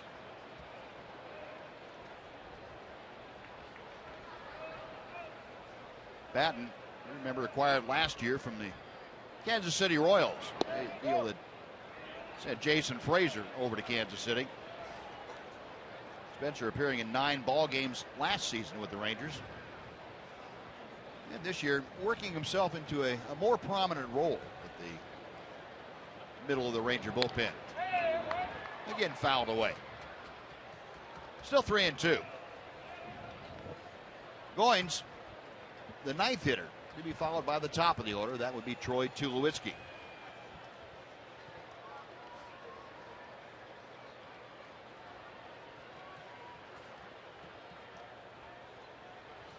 Another 3-2 pitch. Lost him. Just missed below it in. And the walk issued to Goins. Now the top of the order. And Tulowitzki is 0 for 3 as he steps to the plate. You know, Buzz, if you look at Spencer's line, like I'll just read it to you. He's pitched 24 innings, given up 21 hits, a .236 opponent's batting average. He's walked 10, maybe slightly high. He struck out 28 in 24 innings, so more than a strikeout per inning. He's given up 4 home runs, maybe slightly high in 24 innings. But when you just look at that line, you wouldn't then look over to the left and expect to see a 7.13 ERA. Well, he must have had a couple of outings where he gave up a bunch of runs. Yeah, he had one outing July 4th that he gave up 6 runs in 2/3 of an inning. Well, there it is. And then on the 28th of July, gave up 3 runs in an inning. Okay. And the next day gave up 2 runs in 2/3 of an inning. There's the ERA right there. There's your 12 runs in 3 outings. In 3 outings. There it is. And you know, for a reliever, that's why I don't think that an ERA really is a good statistic, an overall statistic to use for a reliever, especially a guy that isn't a long reliever. You know, a guy that's only going to work an inning or you know, plus or minus per ball game. Yeah, you have one outing like that, you got to be perfect for about 2 months to get your ERA back down. You do. You know, I think there are better measures. You know, first batter retired, overall batting average against, things like that probably tell you better what kind of a job he's doing. And I think the inherited runners scored statistic is really important for guys that that come in mid-inning. You know, you get the setup man and guys that work in the 7th and 8th inning. That's a statistic that we really have to rely on, I think, to tell the efficiency of those relievers. Tulowitzki takes a slider that dips in for a strike. Tulowitzki twice flying out to left field and center field. He's also tapped right back to the mound. 0 for 3 tonight.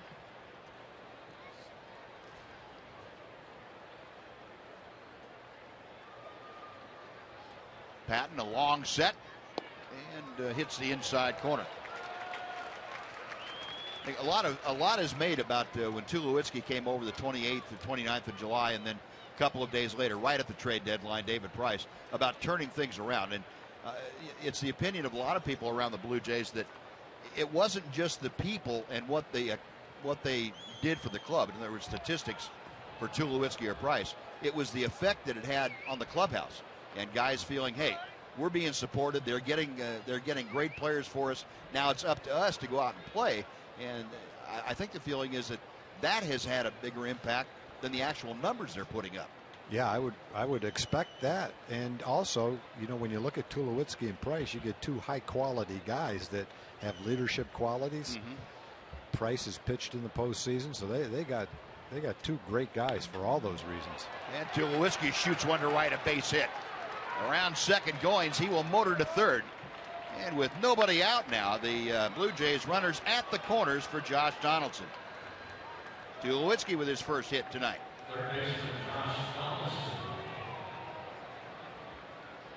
Spencer Patton comes in, gives up a walk, now a single. And he will face the big guys in the order. Tulowitzki, the first of those 4.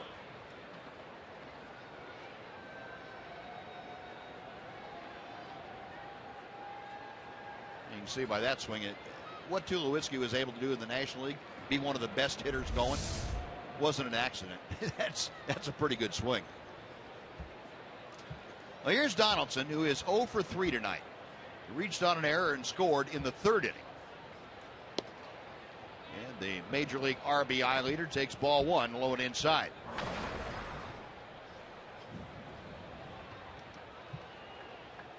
Donaldson, as you can see, a .298 average now as he faces Patton. 34 home runs, 100 driven in. That's out of play to the right side. And the count evens and a ball and a strike.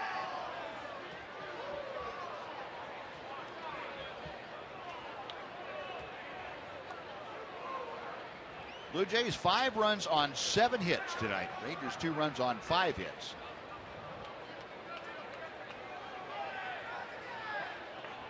Patton with the 1-1. Base hit to right center field. In to score is Goins. Going around to third, Tulowitzki. Josh Donaldson with his 101st RBI, and the Blue Jays lead it 6-2. You better be careful here. You get these guys going, and they can put up some crooked numbers in a hurry. And Mike Maddox, with that in mind, is going to go out and see if he can't get things settled down as Sam Freeman, Ranger left-hander, getting loose in the bullpen. Yeah, one thing we mentioned with the Blue Jays is you better get the bottom of the order out. Not that they're not good hitters, but they're the guys that you have to get out so you don't have to wade through the other part of the lineup with men on base. And tonight, the last 3 guys, Revere, Pilar, and Goins, have had 5 hits, a walk, scored 3 runs, and hit a home run. And a good day for the bottom of the order. Almost every day is a good day for someone in the middle of the order. And a quick note for you in case you were following the Justin Verlander no-hit bid. That was broken up by the Angels' Chris Iannetta in the 9th inning with a base hit. Verlander bidding to throw his 3rd career no-hitter, foiled in the 9th inning by Iannetta. No, runners at the corner, still nobody out. Jose Bautista has walked all 3 times he has come to the plate tonight.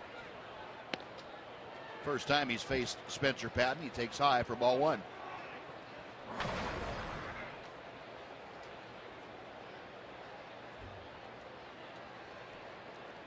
Bautista faced Patton last night in that 9th inning, fly to right field. 1 ball and 1 strike.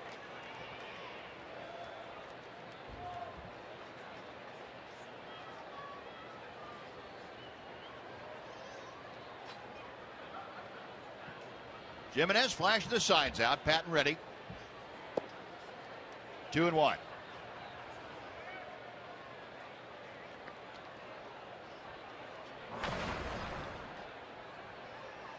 By Bautista in the month of August. 9 home runs, tied for the 2nd most in the American League. Hitting almost .290. Pretty good slider from Patton. It's a ball and 2 strikes. 2 balls and 2 strikes.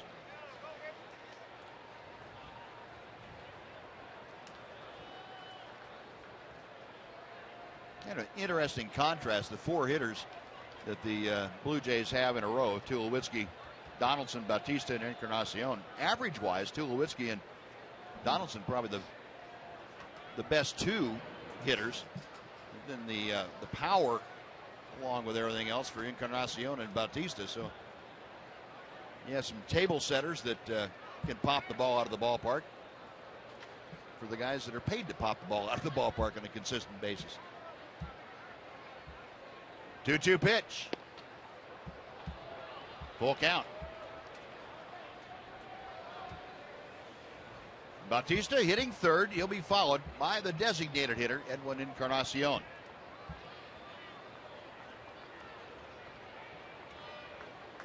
First and 3rd, nobody out. A 6-2 Toronto lead. Inside, ball 4. And Bautista walks for the 4th time tonight, and that loads the bases for Encarnacion. Yeah, Bautista's only, this year anyway, a .242 hitter. Last year he was a .280 plus hitter. But when you add the walks to it, he's got a very respectable on-base percentage. He's also not a wild swinger. He doesn't strike out a whole bunch. Last time he struck out 100 times was back in 2010. Hasn't hit for much of an average this year, but he's had a lot of walks and a lot of home runs. When you put up the home runs and you're a run producer and you walk a lot, it doesn't really matter what your average is. Yeah. There've been a number of guys. Jim Thome was like that some years, have a low average, walk 100 times, hit 35 or 40 home runs, and you're a tremendous offensive player. Here is Encarnacion, who is 0 for 3. Takes ball 1. Encarnacion with that 20-game hitting streak on the line here. 7 career grand slams to his credit. He's got the bases full of Blue Jay teammates. Patton to the plate. Pop foul. That will reach the seats. Napoli over to take a look, but it's well back in the lower seating bowl. 1 ball and 1 strike. Encarnacion has been known to expand that strike zone a little bit. He's not quite as patient as Jose Bautista. Runners in scoring position. Encarnacion at 279. Although his average numbers have come up significantly during this hitting streak. Takes a fastball for a strike. It's 1-2.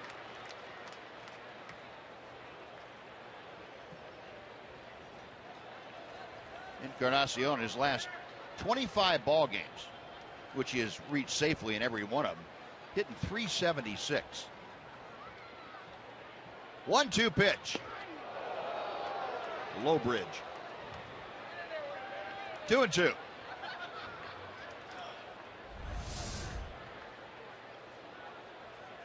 Man, that's too close for comfort. He really didn't jump out of the way as fast as you'd like to see to know that he was going to be safe from that pitch. That's kind of like Ian Kinsler. I think Ian used to leave his head as close as he could to the ball because he didn't want to give in to the pitcher.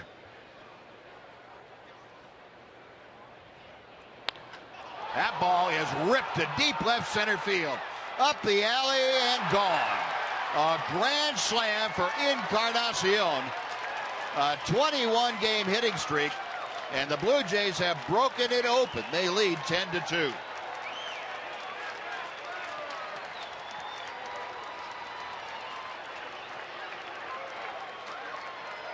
Well, we showed some stats earlier that have showed how many times they've scored in double-digit runs, how many innings they've had where they've scored 4 or more runs. They really are an offensive team that when they get on a roll, it's just hard to stop them. There's just so many guys. So many guys that are tough to pitch to. So Encarnacion with his 26th home run of the year, his 8th career grand slam. And he helps the Blue Jays break this thing wide open. And that drives Spencer Patton from the ballgame. This line drive into the bullpen. Oh, that brings Jeff Bannister out. A pitching change underway. We'll be back to Globe Life Park right after this.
right, Dana, thank you. Well, Sam Freeman gets Justin Smoke on one pitch to ground to shortstop. That is the first out here in the 6th inning. Well, Sam Freeman on to take over in what has become a messy inning number 6. Justin Smoke grounding out. Now Russell Martin will come up. Sam appearing in his 46th ball game for the Rangers. 2.59 ERA, a 2.17 opponent's batting average for Sam. And Martin chops the pitch foul. It is 0-1. This is turning into a pretty good road trip for Toronto. They started out with a couple of games in Philadelphia. Then they swept the Angels. They scored 36 runs in those 3 games, had an off day, and have come into Texas and picked up where they left off in Los Angeles and Anaheim. They put up 16 runs in the first game and a half here against the Rangers. Yeah. You know, they're a dangerous team from the standpoint of the way they're swinging the bats right now. You let them get ahead of steam, give them any opening at all, and they're more likely than not to drive right through that opening and take you with it. That's what this inning looks like. 2 balls and a strike to Russell Martin, who is 0 for 2.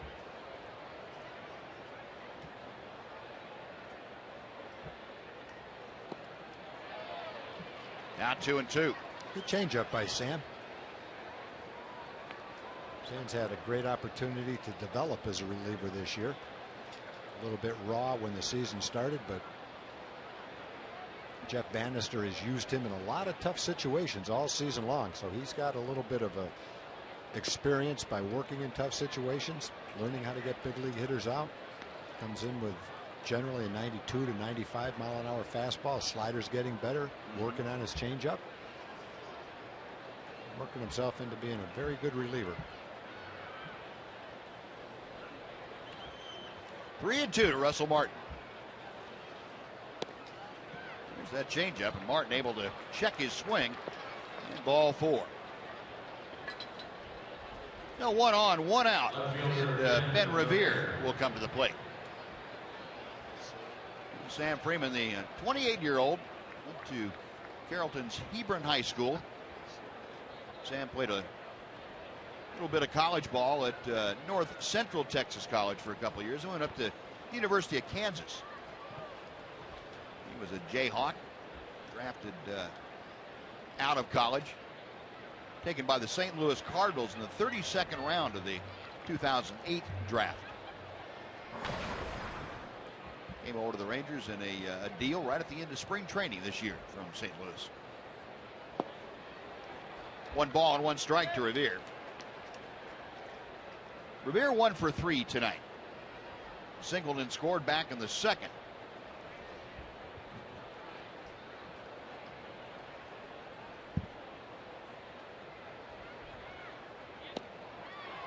One and 2. The Blue Jays with a couple of home runs tonight, 9 hits, and they've also had 7 walks. And boy, those walks really do a number on you trying to hold down an offense like Toronto's. 3 of the 7 walks have come in to score.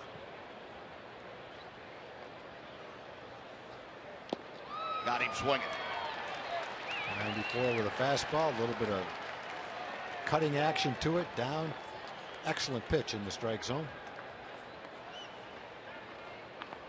No, 2 away, and Kevin Pillar will come up for his 2nd at bat of the inning. Revere, one of the tougher guys to strike out. He's a contact hitter, but he didn't have much of a chance against that pitch. Had great movement on it. Pillar started this mess by homering to left field off Colby Lewis. That was the last hitter that Colby Lewis faced tonight. Pillar, a perfect evening so far. 2 singles and his 8th home run of the year.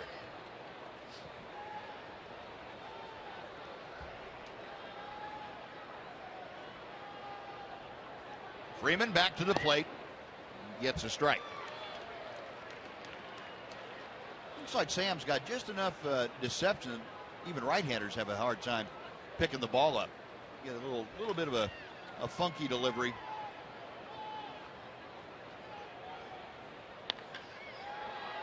Sky to shallow right field. Alberto going out. Chu coming on. Shin-Soo Choo makes the call on the catch, and that will do it.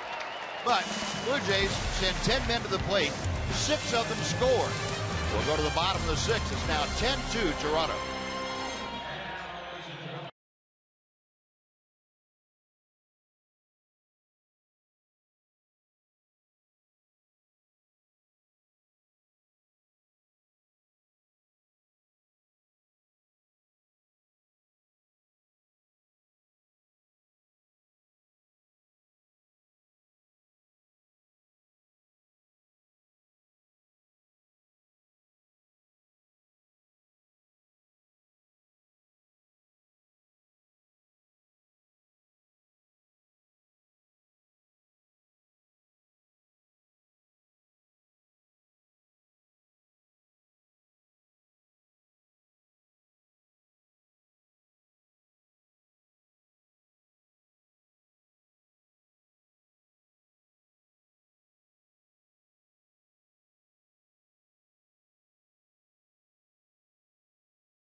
The Sonic Slam Inning, brought to you by Sonic.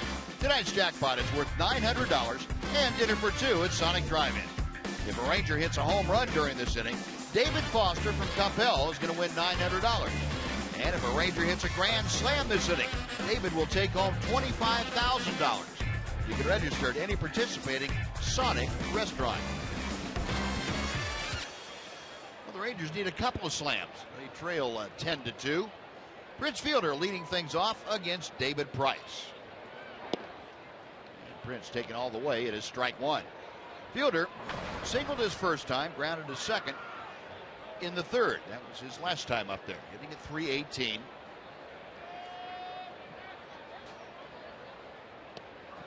Good changeup. 0-2 the count.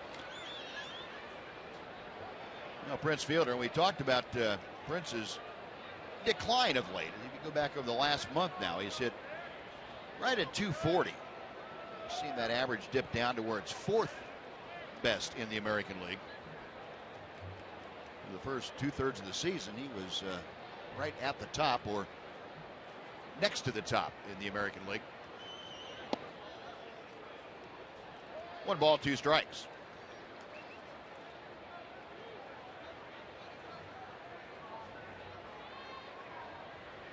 Still up among the league leaders, though, in a lot of categories. 4th in hits still. 149 of them outside. On base percentage, he's 5th. 9th in home average, and even though he's really struggled here at home lately.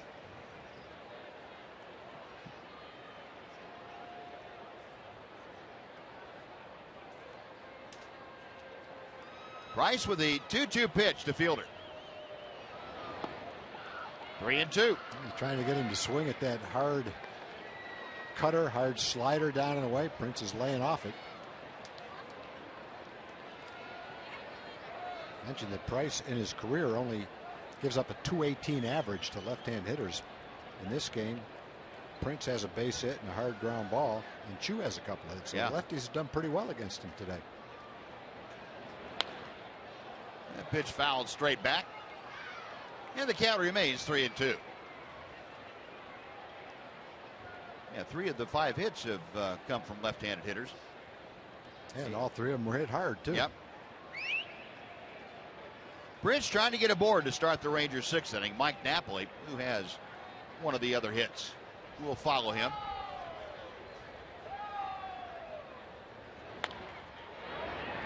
Tulowitzki to the backhand. Again, that off-balance, awkward-looking throw. He's got that throw down, though. He does. He does.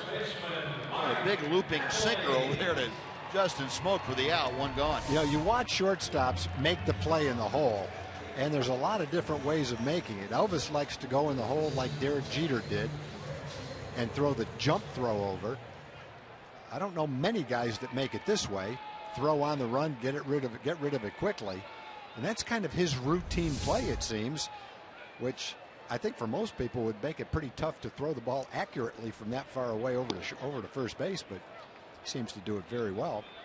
Other guys will come over the top with a hard throw. That's how Michael Young used to make that throw when he was playing shortstop. Yep. So there's a lot of different ways. Sometimes a shortstop might not have the strongest arm, and he has to do it in a way where he gets rid of it quickly and has accuracy. The stronger your arm, the more time you have, and that gives you time to plant, come over the top with a strong, accurate throw.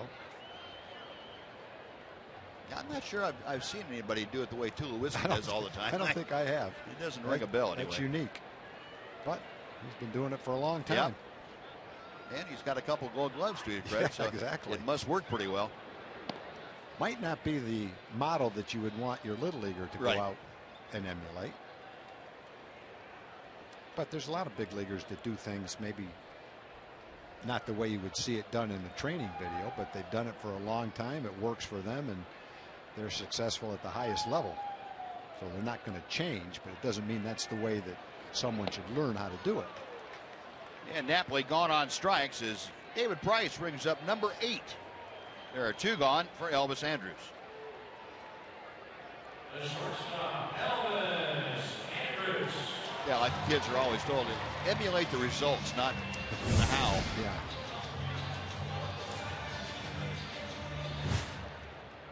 Elvis tonight has walked and grounded into a fielder's choice. 0 for 1 this evening, hitting at .258 as he faces Price.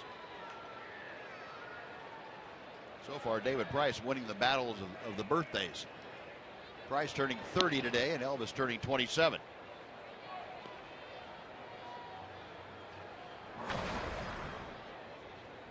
Price's teammates celebrating early, giving him an early present. 10 runs to work with here tonight. Outside, and the count goes to 1-1. Wonder how many starts David Price had to go in Tampa Bay to get 10 runs to work with like that. Remember the one stretch he went through, it was like 4 games where he got 2 runs total. Yeah, he's probably feeling pretty good about joining the Blue Jays for the stretch run. Yeah, I would think so. And the way he's pitching, he's going to feel pretty good in the offseason when he looks to get a new contract, too. Yep. He will be a free agent this year after the end of the season. 2-1 pitch coming to Elvis. Donaldson scrambles up, fires, and got him. Oh, a nice play by Josh Donaldson. And Jeff Banish is saying, let's hang on a second here. We may want to take a look at that. Jeff telling the umpiring crew, just hang on. We're going to take a look at that here. You get another shot at it. Nice play by Donaldson, though, to make it that close.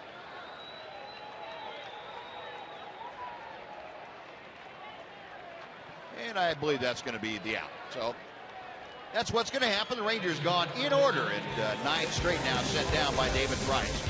On to the 7th we go, 10-2 Toronto.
Ford game summary started off well. First inning, Adrian Beltre. His 407th career home run got the Rangers on top by 2. But then Justin Smoke came back, put the Blue Jays on top by a pair. Edwin Encarnacion broke the game wide open with a grand slam in the 6th-run 6th inning. The Blue Jays leading 10-2 as we head to the top of the 7th. Sam Freeman, who came on to get the final 3 outs in the 6th, getting things to Ryan Goins, and takes outside for ball 1. Goins 1 for 2. He walked and scored in that 6th inning. Also had an RBI single back in the 2nd. Breaking ball hangs inside. 2 balls and a strike.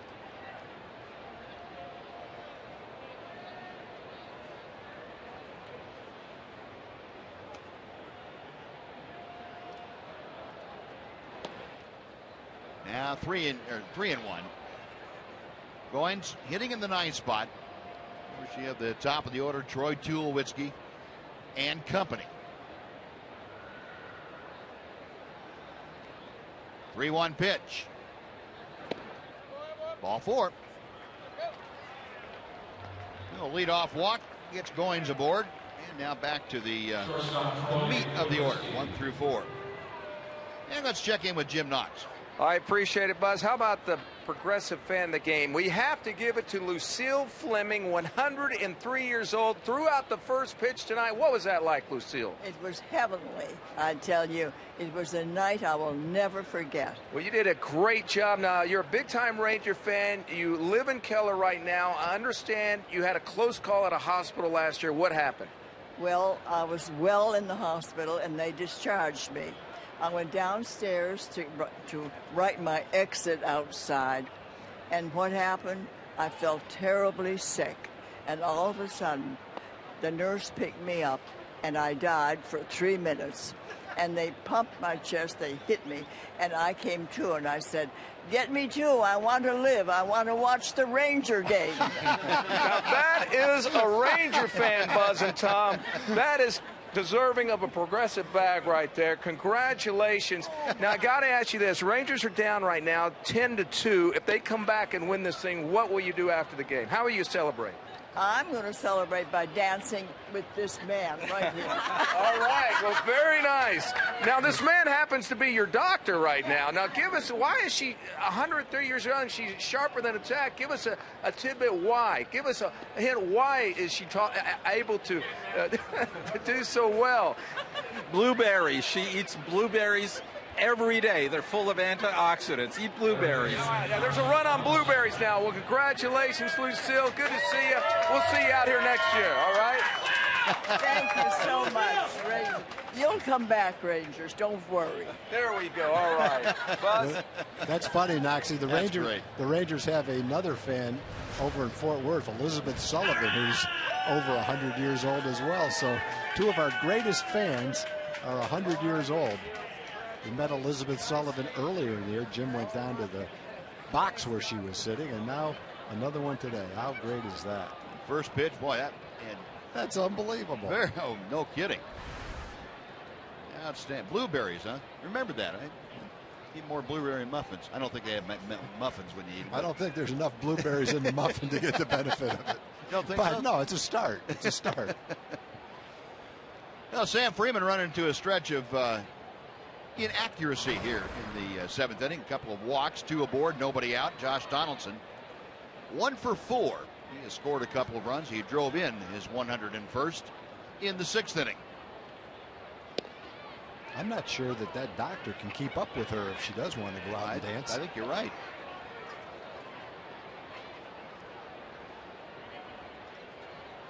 That doctor better check with his doctor first and make sure it's okay. You better get a pint of blueberries if he wants to go out tonight. 3 balls, no strikes. I think if you looked at Sam's line this year, the one thing that stands out to a certain degree are his walk totals are a little bit high. Coming into this game, he walked 18 in 31 innings, so command at times is an issue, and it's definitely coming into play right now. He's walked 3 on the verge of 4 so far. Trying to locate the strike zone and maybe get a double play and sneak out of this 7th inning quickly. 27 pitches for Sam.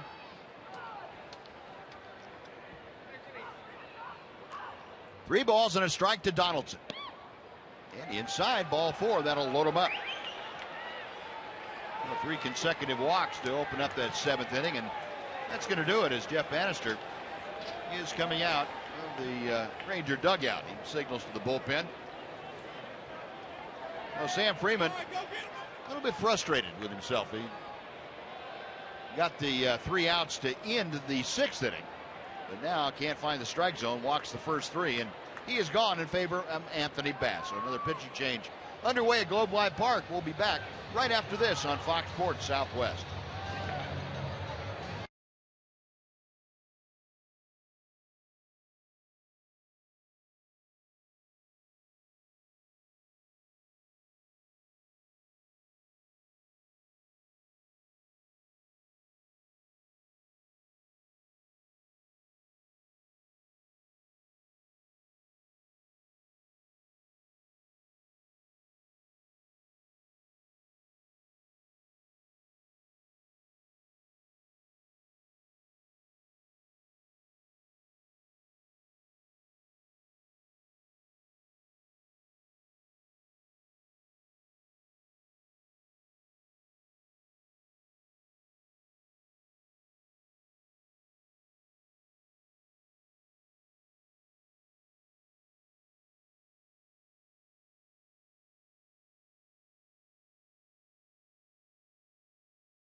After walking the bases full to start the 7th inning, Anthony Bass, the Detroit native, on now to face Toronto. And he will face Jose Bautista with the bases full.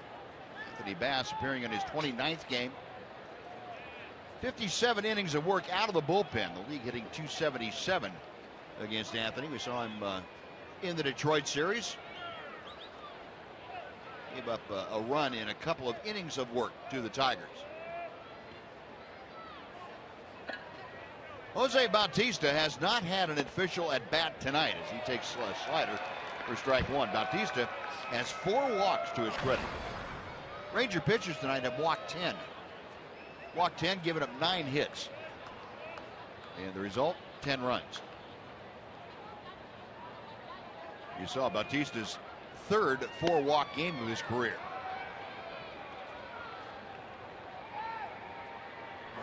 Last 2 times that Bautista has walked, in the 5th and the 6th, he came around to score. You got Goins, Tulowitzki, and Donaldson, 3rd, 2nd, and 1st. On the outside corner, 1 ball and 2 strikes.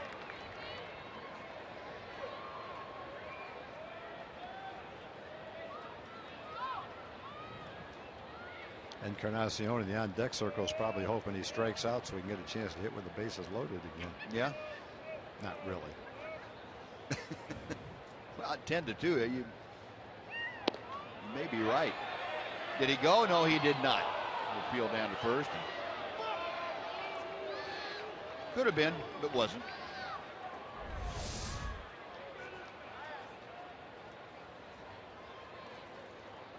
Boy, that's just about the limit, I guess. Paul Narton making that call down at first. 2-2 as Bass sets. Now 3-2. There's not too many right-handers in the league that are going to take that pitch.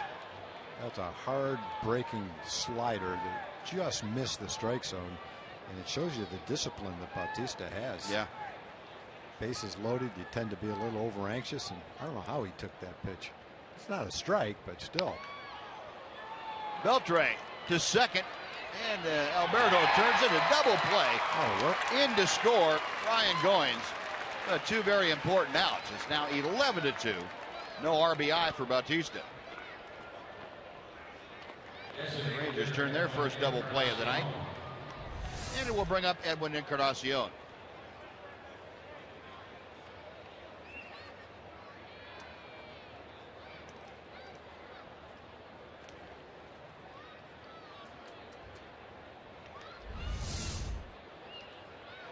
So now with Tulowitzki over at third, here's Encarnacion, who broke this game open last time up. That was in the 6th inning.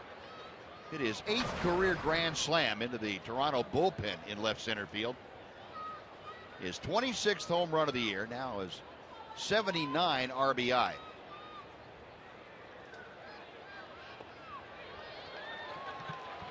No balls, 2 strikes. And Mark Lowe throwing in that Toronto bullpen. Lowe has done a great job for the Blue Jays since coming over from Seattle.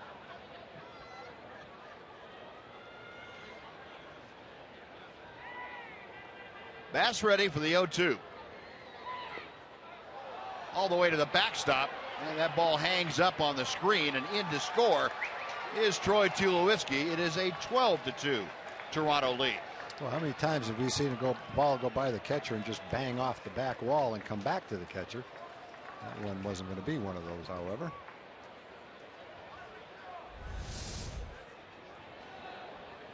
Just didn't have the right height to hit the hard part of the back wall there and come back. Another wild pitch scoring Tulowitzki. Now the 1-2. That will even the count.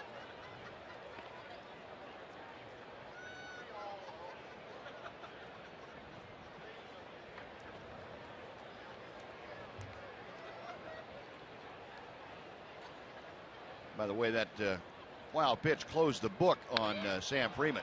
There's a line drive right at Elvis. Makes the catch. That will do it. Blue Jays score a couple of runs. No hits. They had 3 walks, nobody left. After 6.5, it's the Blue Jays 12, the Rangers 2.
Tonight's strongest fan photo selection. This comes to us from Kim. Kim, thank you very much. Great shot out here at Globe Live Park. And for all of you folks that would like to send your photos along, just use hashtag Southwest Data Strong Fan. And your photo might be selected to be aired during one of our upcoming broadcasts, the way that Kim's was tonight. It's all brought to you by the good folks at T-Mobile. Mark Lowe has entered the ballgame to take over for David Price. So Price finished after 6 innings of work. 12-2, the Blue Jays leading. And Lowe, who has done an outstanding job coming out of the bullpen for the Blue Jays. His 42nd appearance of the year. That's 4th among American League relievers, that 1.49 ERA. League just hitting .234 against him. And a solid base hit by Ryan Strasburger to open up the Rangers' 7th. Well, Strasburger, who struck out both times he faced David Price, sees a hard-throwing right-hander Mark Lowe and promptly bangs a base hit into left to open it up. Got a hanging slider. Took advantage of it, hit a rope over shortstop.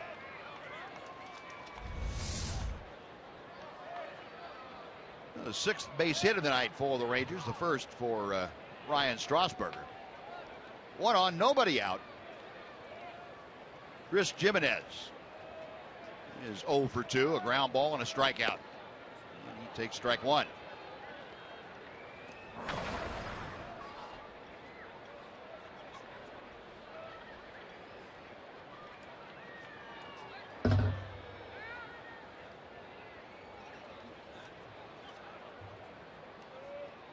Lowe back to the plate. And a little tapper softly hit. The throw is not in time. Jimenez able to leg it out. What a play, though, by Russell Martin to even make that play. I thought he would let it roll and see if it went foul because he had no chance. And somehow he turned it into maybe a reviewable play. Spectacular play. Nice play by Justin Smoke at first base to come up with a throw. You have to be some kind of athlete to make this play. He didn't even want that ball to go foul. He wanted to make the play. Wow.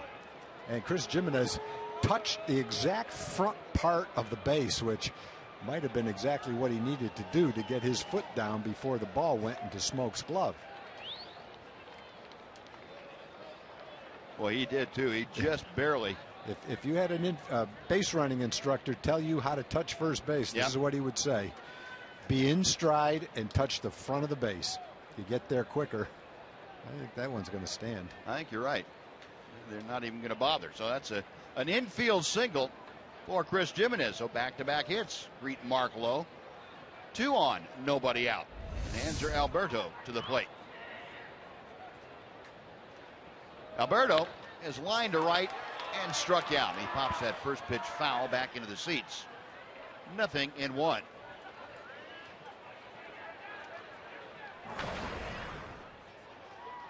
Alberto for the season hitting at .225. Facing Mark Lowe, who was with the Rangers from 2010 through the 2012 season. He was in that Cliff Lee deal, came along with Cliff Lee from Seattle for Justin Smoke, Blake Bevan, among others.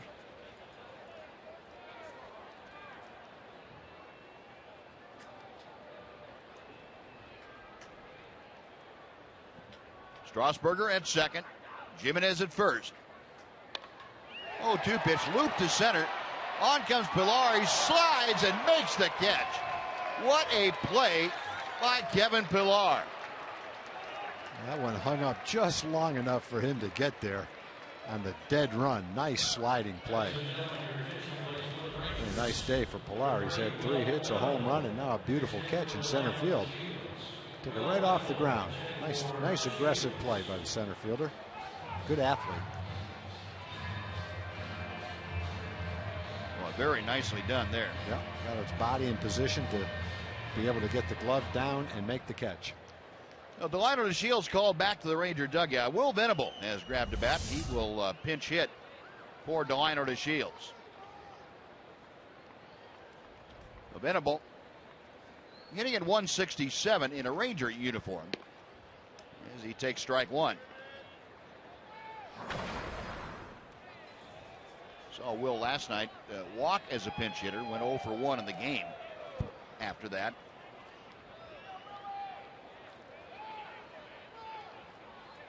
At 2 on and 1 out. Rangers trailing by 10. Off the fist. Nice play by Donaldson. Wide throw, and it pulls smoke off the bag. Everybody's safe.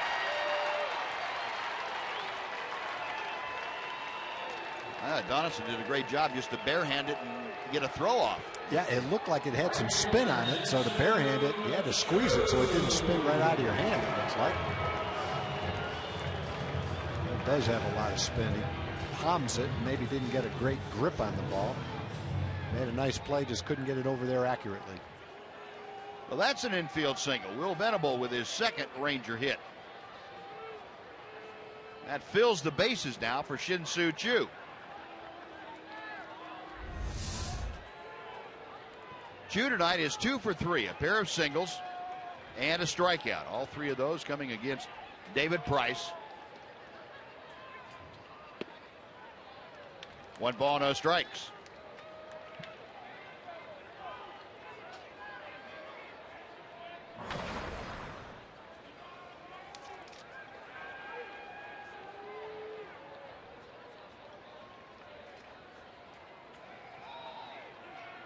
Low with the 1-0 pitch. 2 balls, no strikes. Well, the Rangers gave the Blue Jays some walks to work with. Maybe the Blue Jays will return the favor. David Price in his 6 innings of work walked just 1, struck out 8. 2-0 to Choo.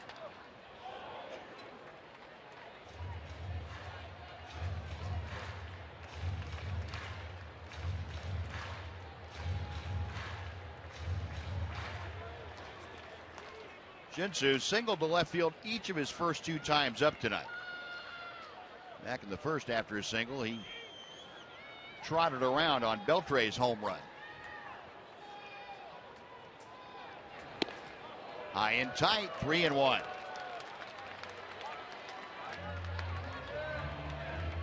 And speaking of Adrian Beltre, he is going to be next.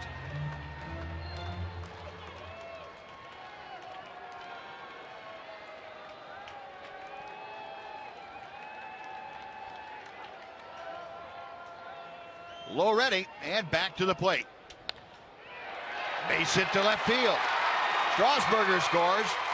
Coming around third, in to score is Jimenez. On to third goes Venable. And Shin-Soo Choo with a 2-run single makes it a 12-4 Toronto lead. Well, if you make a comeback, you have to start somewhere. This is a pretty good start. Couple of base hits to left field, couple of infield hits. Choo fights off a good fastball from Mark Lowe. Jammed him a little bit, but he loops it into left field, picks up a couple of RBIs on it as well.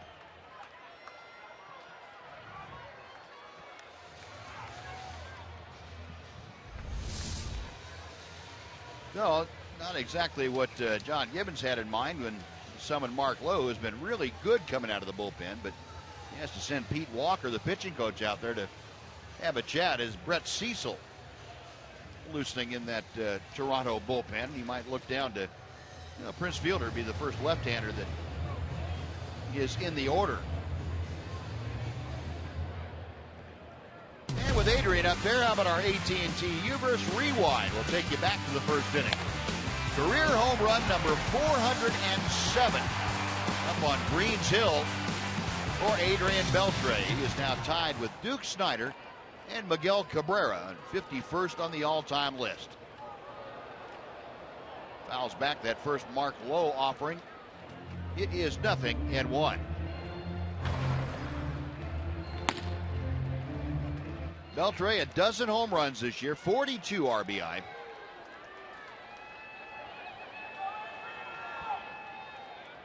Mark Lowe, a check of the runners.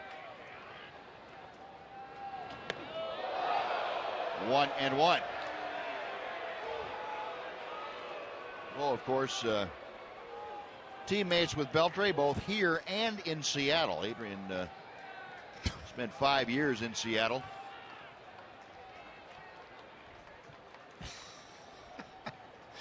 some reason that strikes me as funny. And a horse walking through the stands with a spider on a fishing pole.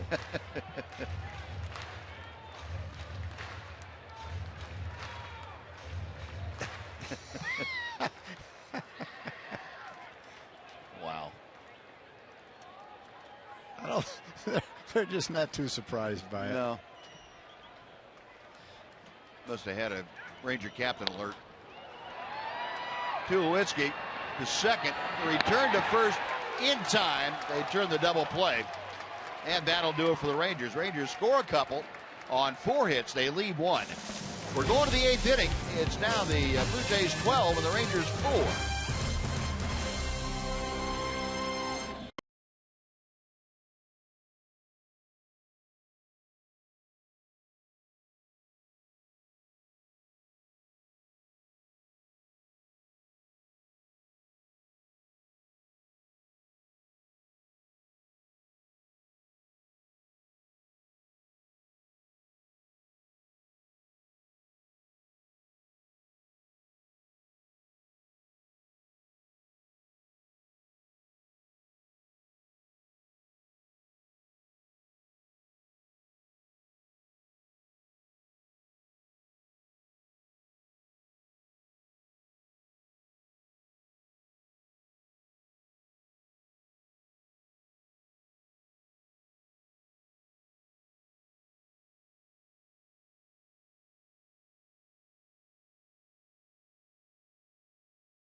On over 400 mobile and connected devices with MLB.TV Premium.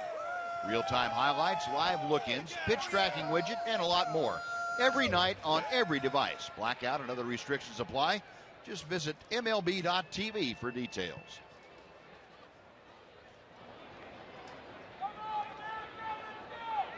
Eighth inning at Globe Life Park. The Blue Jays leading by 8. It is 12-4 Toronto. Justin Smoak starting things off against Anthony Bass. And he rifles a base hit into center field. Smoak with a couple of hits tonight now. That's how the 8th inning begins for the Blue Jays. And before Russell Martin comes up, let's send it over to Dana Larson for a Mazda game break.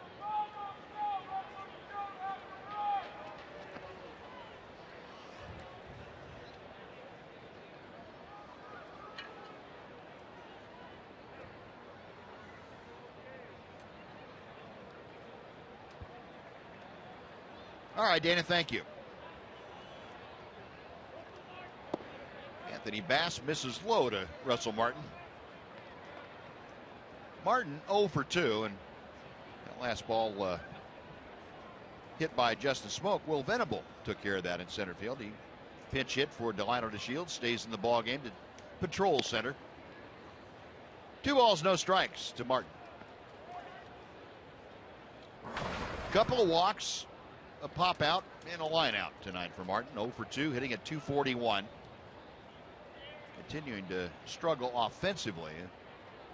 Down right around the 100 mark in his last couple of weeks of play. 2-1 the count.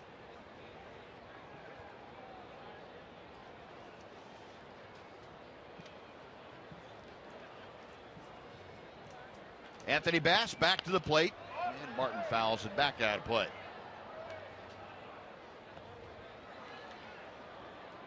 The Rangers and the Blue Jays wrap things up tomorrow afternoon. Giovanni Gallardo, Marco Estrada, right-hander for the Blue Jays. The principals in that ball game. A 1 o'clock start. 1:05 first pitch. right here on Fox Sports Southwest. 3-2 the count.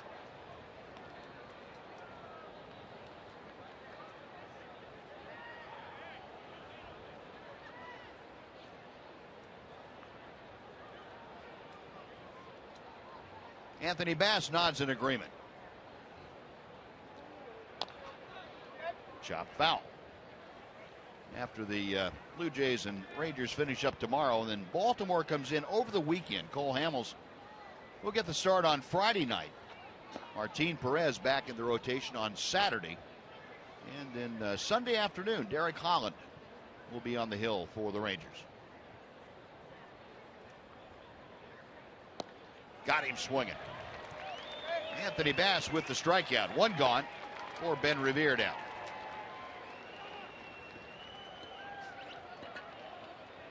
First strikeout for Bass. And Baltimore series have some pretty good wild card implications for the Rangers and the Orioles. Orioles, as you heard Dana tell you, that they could move within a half game of the Rangers. That win tonight in Kansas City if they do. Revere takes a strike.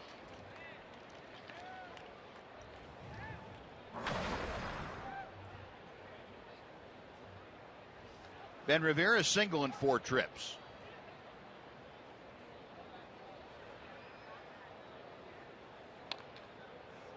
Nothing in 2.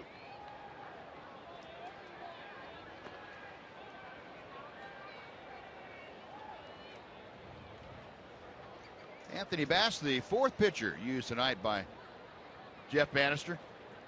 Colby Lewis started with the first 5 innings plus 1 hitter. Spencer Patton did not retire a hitter, the 5 that he faced. Sam Freeman worked an inning and had some command difficulties. Now Anthony Bass. A little bit low, and it's 1 ball and 2 strikes. I guess what you'd like to see is Anthony Bass finish this game out and not have to use anyone else on the mound, and just kind of reset then for tomorrow afternoon. Yeah, you definitely, if you can avoid it, you don't want to use Diekman, Dyson, Keller, or Tollison in this game. Whoa, what a play. Napoli to second, and Elvis trying to take the ball out, dropped it. Mike Napoli to the backhand. Maybe as surprised as anybody that he came up with that. He looked down at his glove and said, oh, it's stuck. That's some kind of play right there. Former catcher, become a very good first baseman. Backhands this smash and throws on the run. Pretty athletic play by Knapp. Yep. Elvis makes a nice play to catch it, get the force out at second. It was going to be tough to make a double play on that play. But instead of a base hit to right field, Knapp turns it into an out. Great play. Well, it looked like smoke kind of screened him out. That Mike might have lost sight of the ball. That maybe why he's so surprised when he looked down and saw the ball in his glove.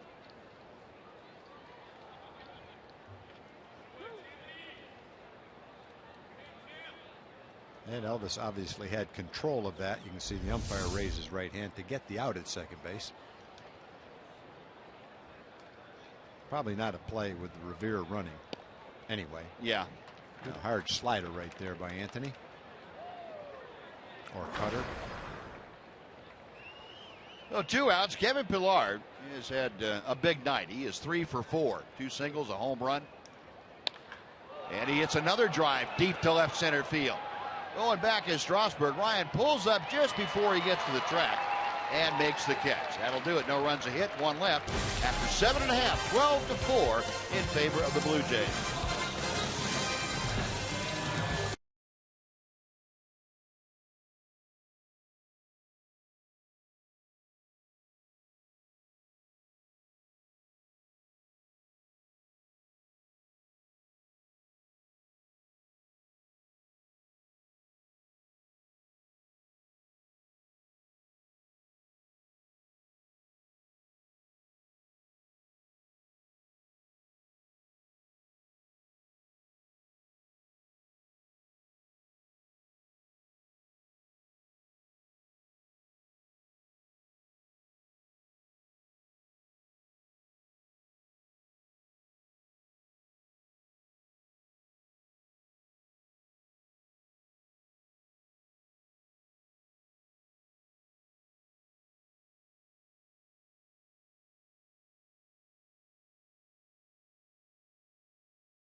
Trailing the Blue Jays by a score of 12-4, and here's the deal.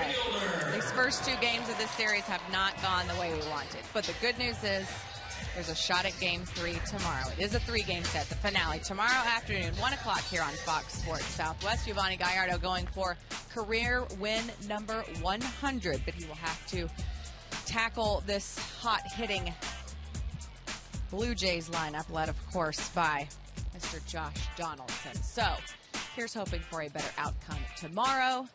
Thanks to the folks at AT&T U-verse for getting us ready for the finale, guys. All right, Em. Yeah, we will look forward to that. Rangers going to make this interesting here tonight, possibly. Bo Schultz on for the Blue Jays here in the 8th inning. Schultz in his 25th ball game. Opponents hitting just 176 against the right-hander. Schultz, born right here in Dallas. 29-year-old.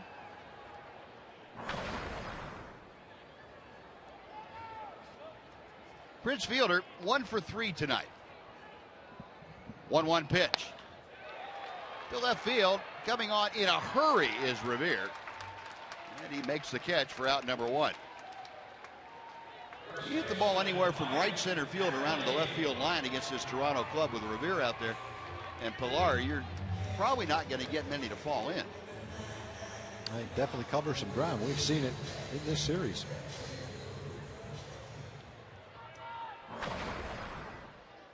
So 1 away, and Mike Napoli now will come up. Bo Schultz from Highland Park High School. Went to Northwestern University. Former neighbor of the Dykerts. Yeah. We won't hold that against him. No, he always spoke very highly of them.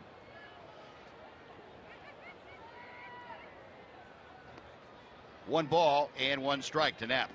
Napoli 1 for 3. And a single leading off the 4th inning.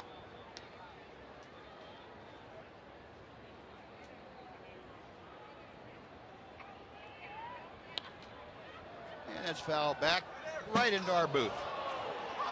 Heads up, Tom. That might be one of the times where I turned and looked the other way, and if it wasn't for Bouvet telling me the ball was coming, I might have gotten hit by that ball. No, it was right between us.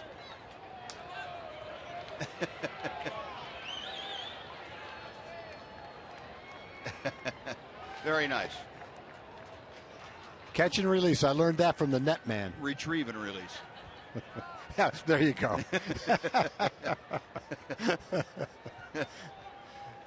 Well, the good thing is, if I saw it coming, I would have ducked out of the way anyway. Yeah. Well, I learned that from Rick Manning. Rick Manning tried to catch one a few years ago, broke his hand, and couldn't golf for 6 months. And that's when it occurred to me, what is the benefit of trying to catch a foul ball? Yeah, that's right. You got a lot more to risk than there is worth it. Donaldson at third, and Napoli retired, 2 gone. I'm trying to think of the last ball that came up in the booth. It just happened.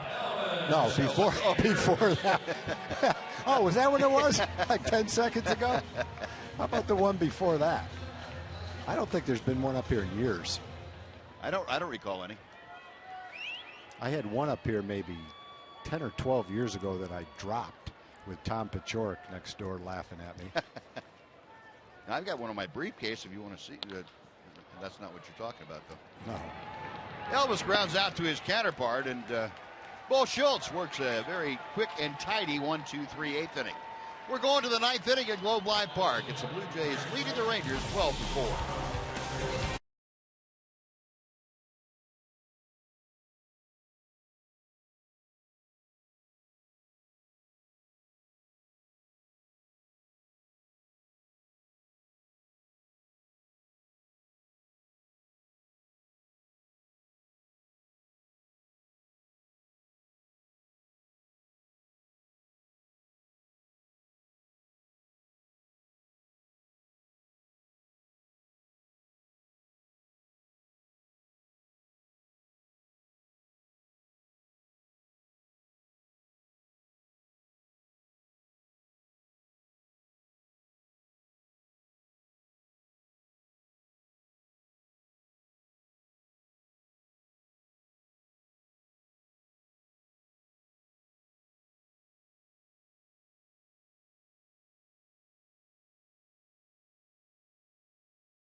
lopsided score right now here at the ballpark with the Rangers on the wrong end. 12-4 with Toronto on top as we head to the ninth. Dana Larson reminding you we've got Rangers Live, the post-game edition, coming up right after the game. Join me, Mark McLemore, and Pudge Rodriguez as we look back on this one. We'll hear from Colby Lewis, the manager, Jeff Bannister, and set you up for the afternoon finale coming your way tomorrow with Yvonne Gallardo on the hill. So please join us right after the game for Rangers Live. Buzz. All right, Dana, thank you. Anthony Bass going to work here in the top of the ninth inning, facing Ryan Goins. And Goins, who has been aboard each of his last 2 times via a walk and has scored both times. Anthony taking something off that. Goins fouls it straight down. 1 ball, 2 strikes. Blue Jays 12 runs on 10 hits and 10 walks offered to them. Rangers 4 runs on 9 hits. They've committed the only error of this ballgame.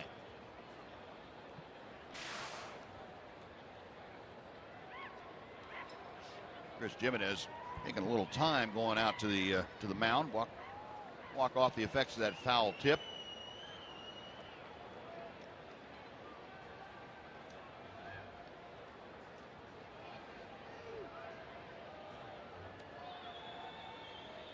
Now the 1-2.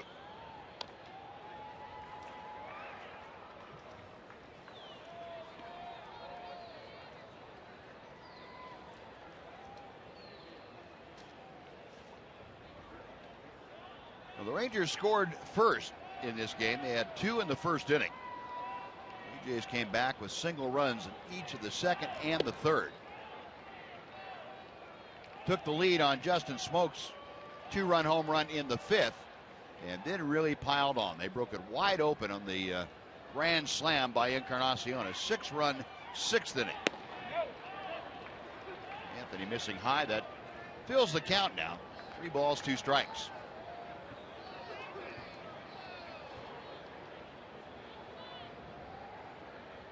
Payoff pitch. Out of play.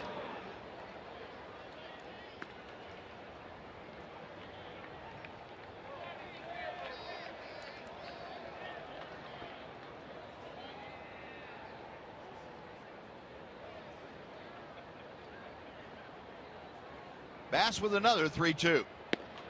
Lost him. Goins, his 3rd straight walk, and that is the 11th walk issued by Ranger pitchers tonight. Shortstop Troy Tulowitzki. Yeah, this is one you just want to kind of check off when it's over. Don't watch the film. Don't watch or think anything about it. Come back tomorrow morning. Fortunately, there's not much time before the next game starts. Yeah. And you just put this one behind you because there really hasn't been much happening in this game that's been good. Other than Beltre's home run that gave the Rangers a lead in the first inning.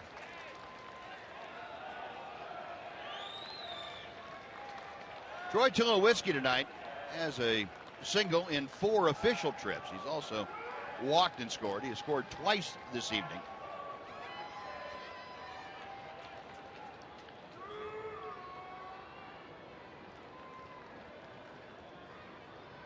Bass sets the 1-0 pitch.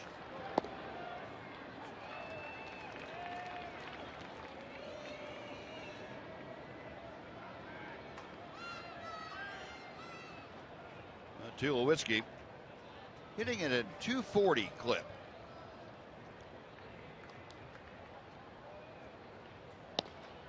And he takes a strike on the inner edge.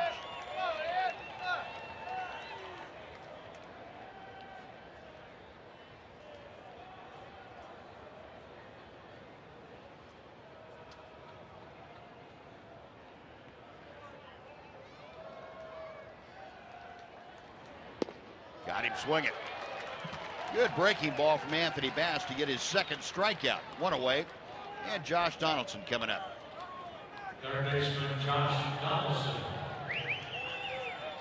Well, if Anthony can get a double play right here, he might end up throwing three innings in less than 40 pitches, and that'd be very nice.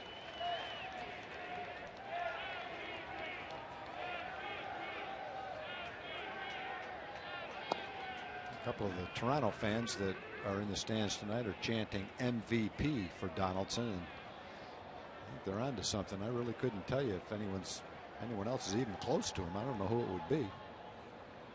Mike Trout's having a good year, but looking at all the teams that are in contention or in the lead, I don't know that any of them have a player that stood out like Donaldson does. Yeah, not with those numbers.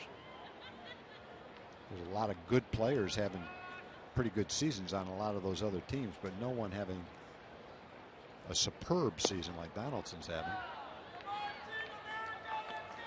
About the only one that could match anywhere close, and not on a winning team, but Nelly Cruz hit his 39th home run of the year today. He's hitting 320. Yeah, he would be a good guy, but you just don't get much respect if you're on a last place team. But yeah, it's just individual performance wise, you're right. You're right there with him. 3-1 to Donaldson. Yeah, but Donaldson, it's difficult to say on a team that scores this many runs that one guy makes a difference, but he does. You know, his numbers would tell you that, and also the production they have when he's not in there.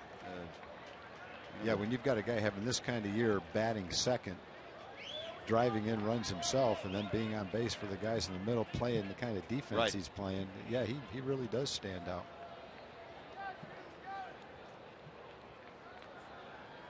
Three and two the count, 1 out and 1 on.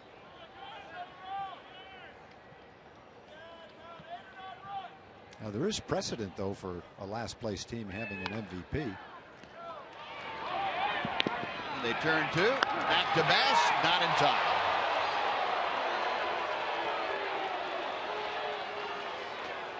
Almost a 3-6-1 double play, and Jeff Bannister saying, "Hang on a second, we may want to challenge this." Jeff looking into Steve Buechele is on the phone. He got a shot at it. Yeah. And they're not going to.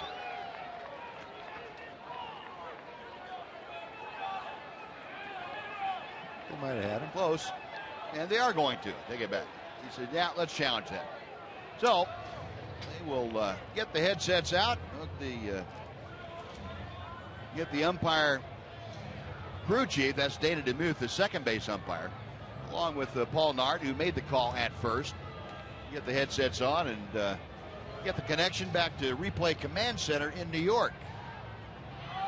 First video. Our players have watched the scoreboard. They're all running off the field. So I know what they're thinking. Yeah.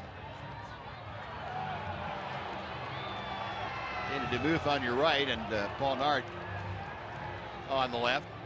And the umpires say, "No, come on, guys, you can't do that. You got to stay on the field until we get the official word from New York."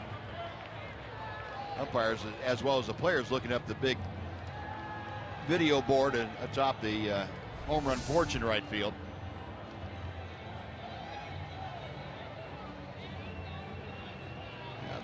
From that angle, it looked like the ball was in the glove before the foot came down on the bag. And we'll get the official word. He is out. Well, it does go down as a 3-6-1 double play. That takes care of the Blue Jays. We're moving on to the bottom of the ninth. Rangers have some work to do. They trail 12-4.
North Southwest is brought to you by Southwest Airlines. Book your low fare now at southwest.com. By AT&T Uverse TV. Uverse has more live TV channels on the go than cable. And by your Texas Ford dealer. The best deals are happening now only at your Texas Ford dealer. Ford is the best in Texas. Bo Schultz still on the mound as we head to the bottom of the ninth inning, bottom third of the Ranger order. Ryan Strasburger leading things off. And Schultz misses outside to even the count at 1-1. Strasburger 1 for 3 tonight. Ezekiel Carrera has taken over in right field for Jose Bautista. Schultz pumping in a strike. 1-2.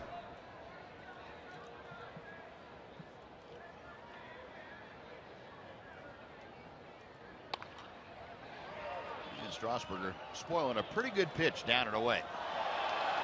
Still a ball and 2 strikes. One final note on the Ranger walks tonight. They walked 11, and that's 3 shy of the all-time team record. They walked 14 back in 1999 against the Angels in a 9-inning game.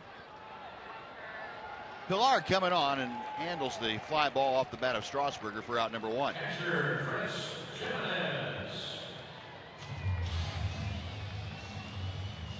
I'm told by the command center we have a catch. We do? All right. You never know when a ball is going to find you. Just reached up and grabbed that thing. You got to play the carom. Best thing is she acted like she'd done it before, too. See guys walk around, see a ball rolling, pick it up, and jump up and down like they actually did something. She just picked one out of midair and put it in her purse and said, "Thank you very much." And Chris Jimenez grounds out, 2 gone, and Hanser Alberto will come up. He's saying, "Yes, I could have caught it if it came my way." It's pretty laid back for that. It was. I like that. Let's check it out. Replay. Pinball machine coming back. Thank you very much. Look at the look on the other people's face. How'd you do that?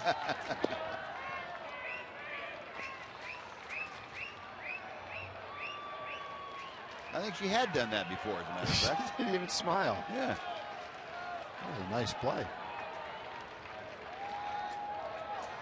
2 balls, no strikes to Alberto.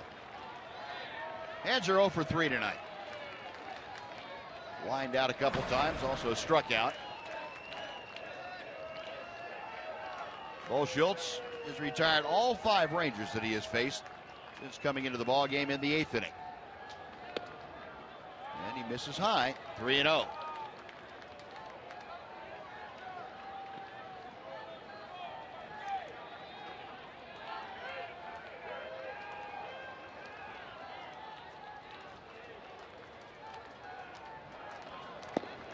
Three and 1.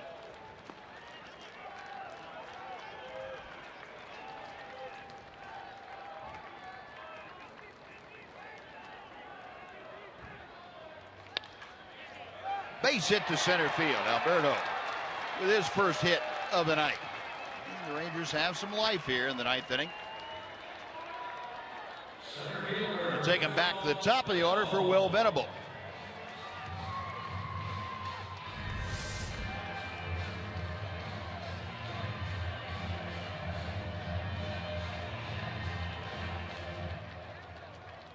Rangers now in double figures with 10 base hits.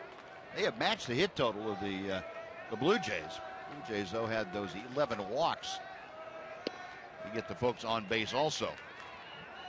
Venable had an infield single as he came on as a pinch hitter for Delino DeShields in the 7th inning.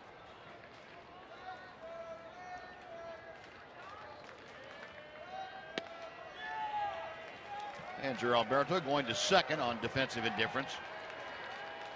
And Venable with the count in his favor, 2 balls, no strikes.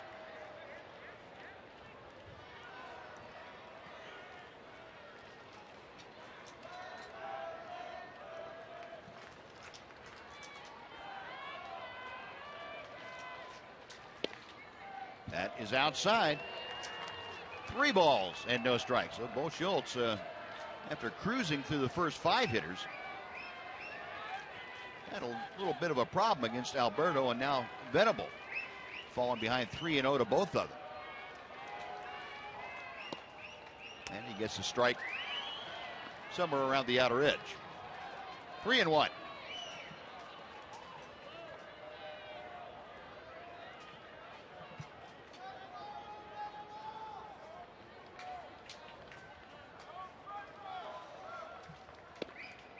That is inside, ball 4. 2 on with 2 out. Shin-Soo Choo coming up.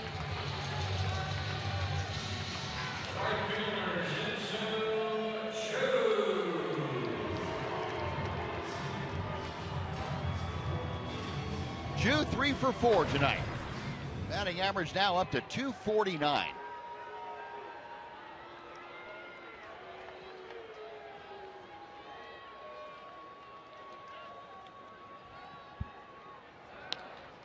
Well, he was looking for that first pitch fastball and got it. Fouled it straight back. Well, if Shin-Soo can get a hit right here, it'll be over 250. That'd be a nice comeback from where he was before. Doing some nice work after the All-Star break. High and tight.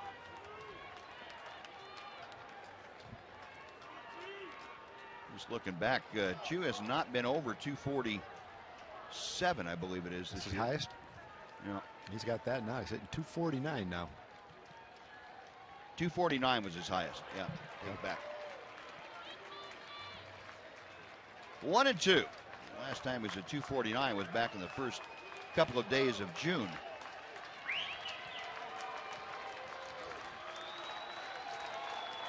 Bo Schultz looking for the sign. The right-hander has it. 1-2 pitch coming.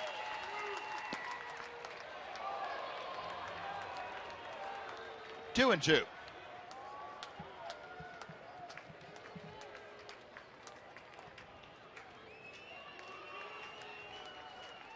Crowd of 20,572, many of whom have departed. Line drive into the glove of Justin Smoke, and that will do it. So the Blue Jays riding the big inning tonight, 6 runs in the 6th, and they put the Rangers away and take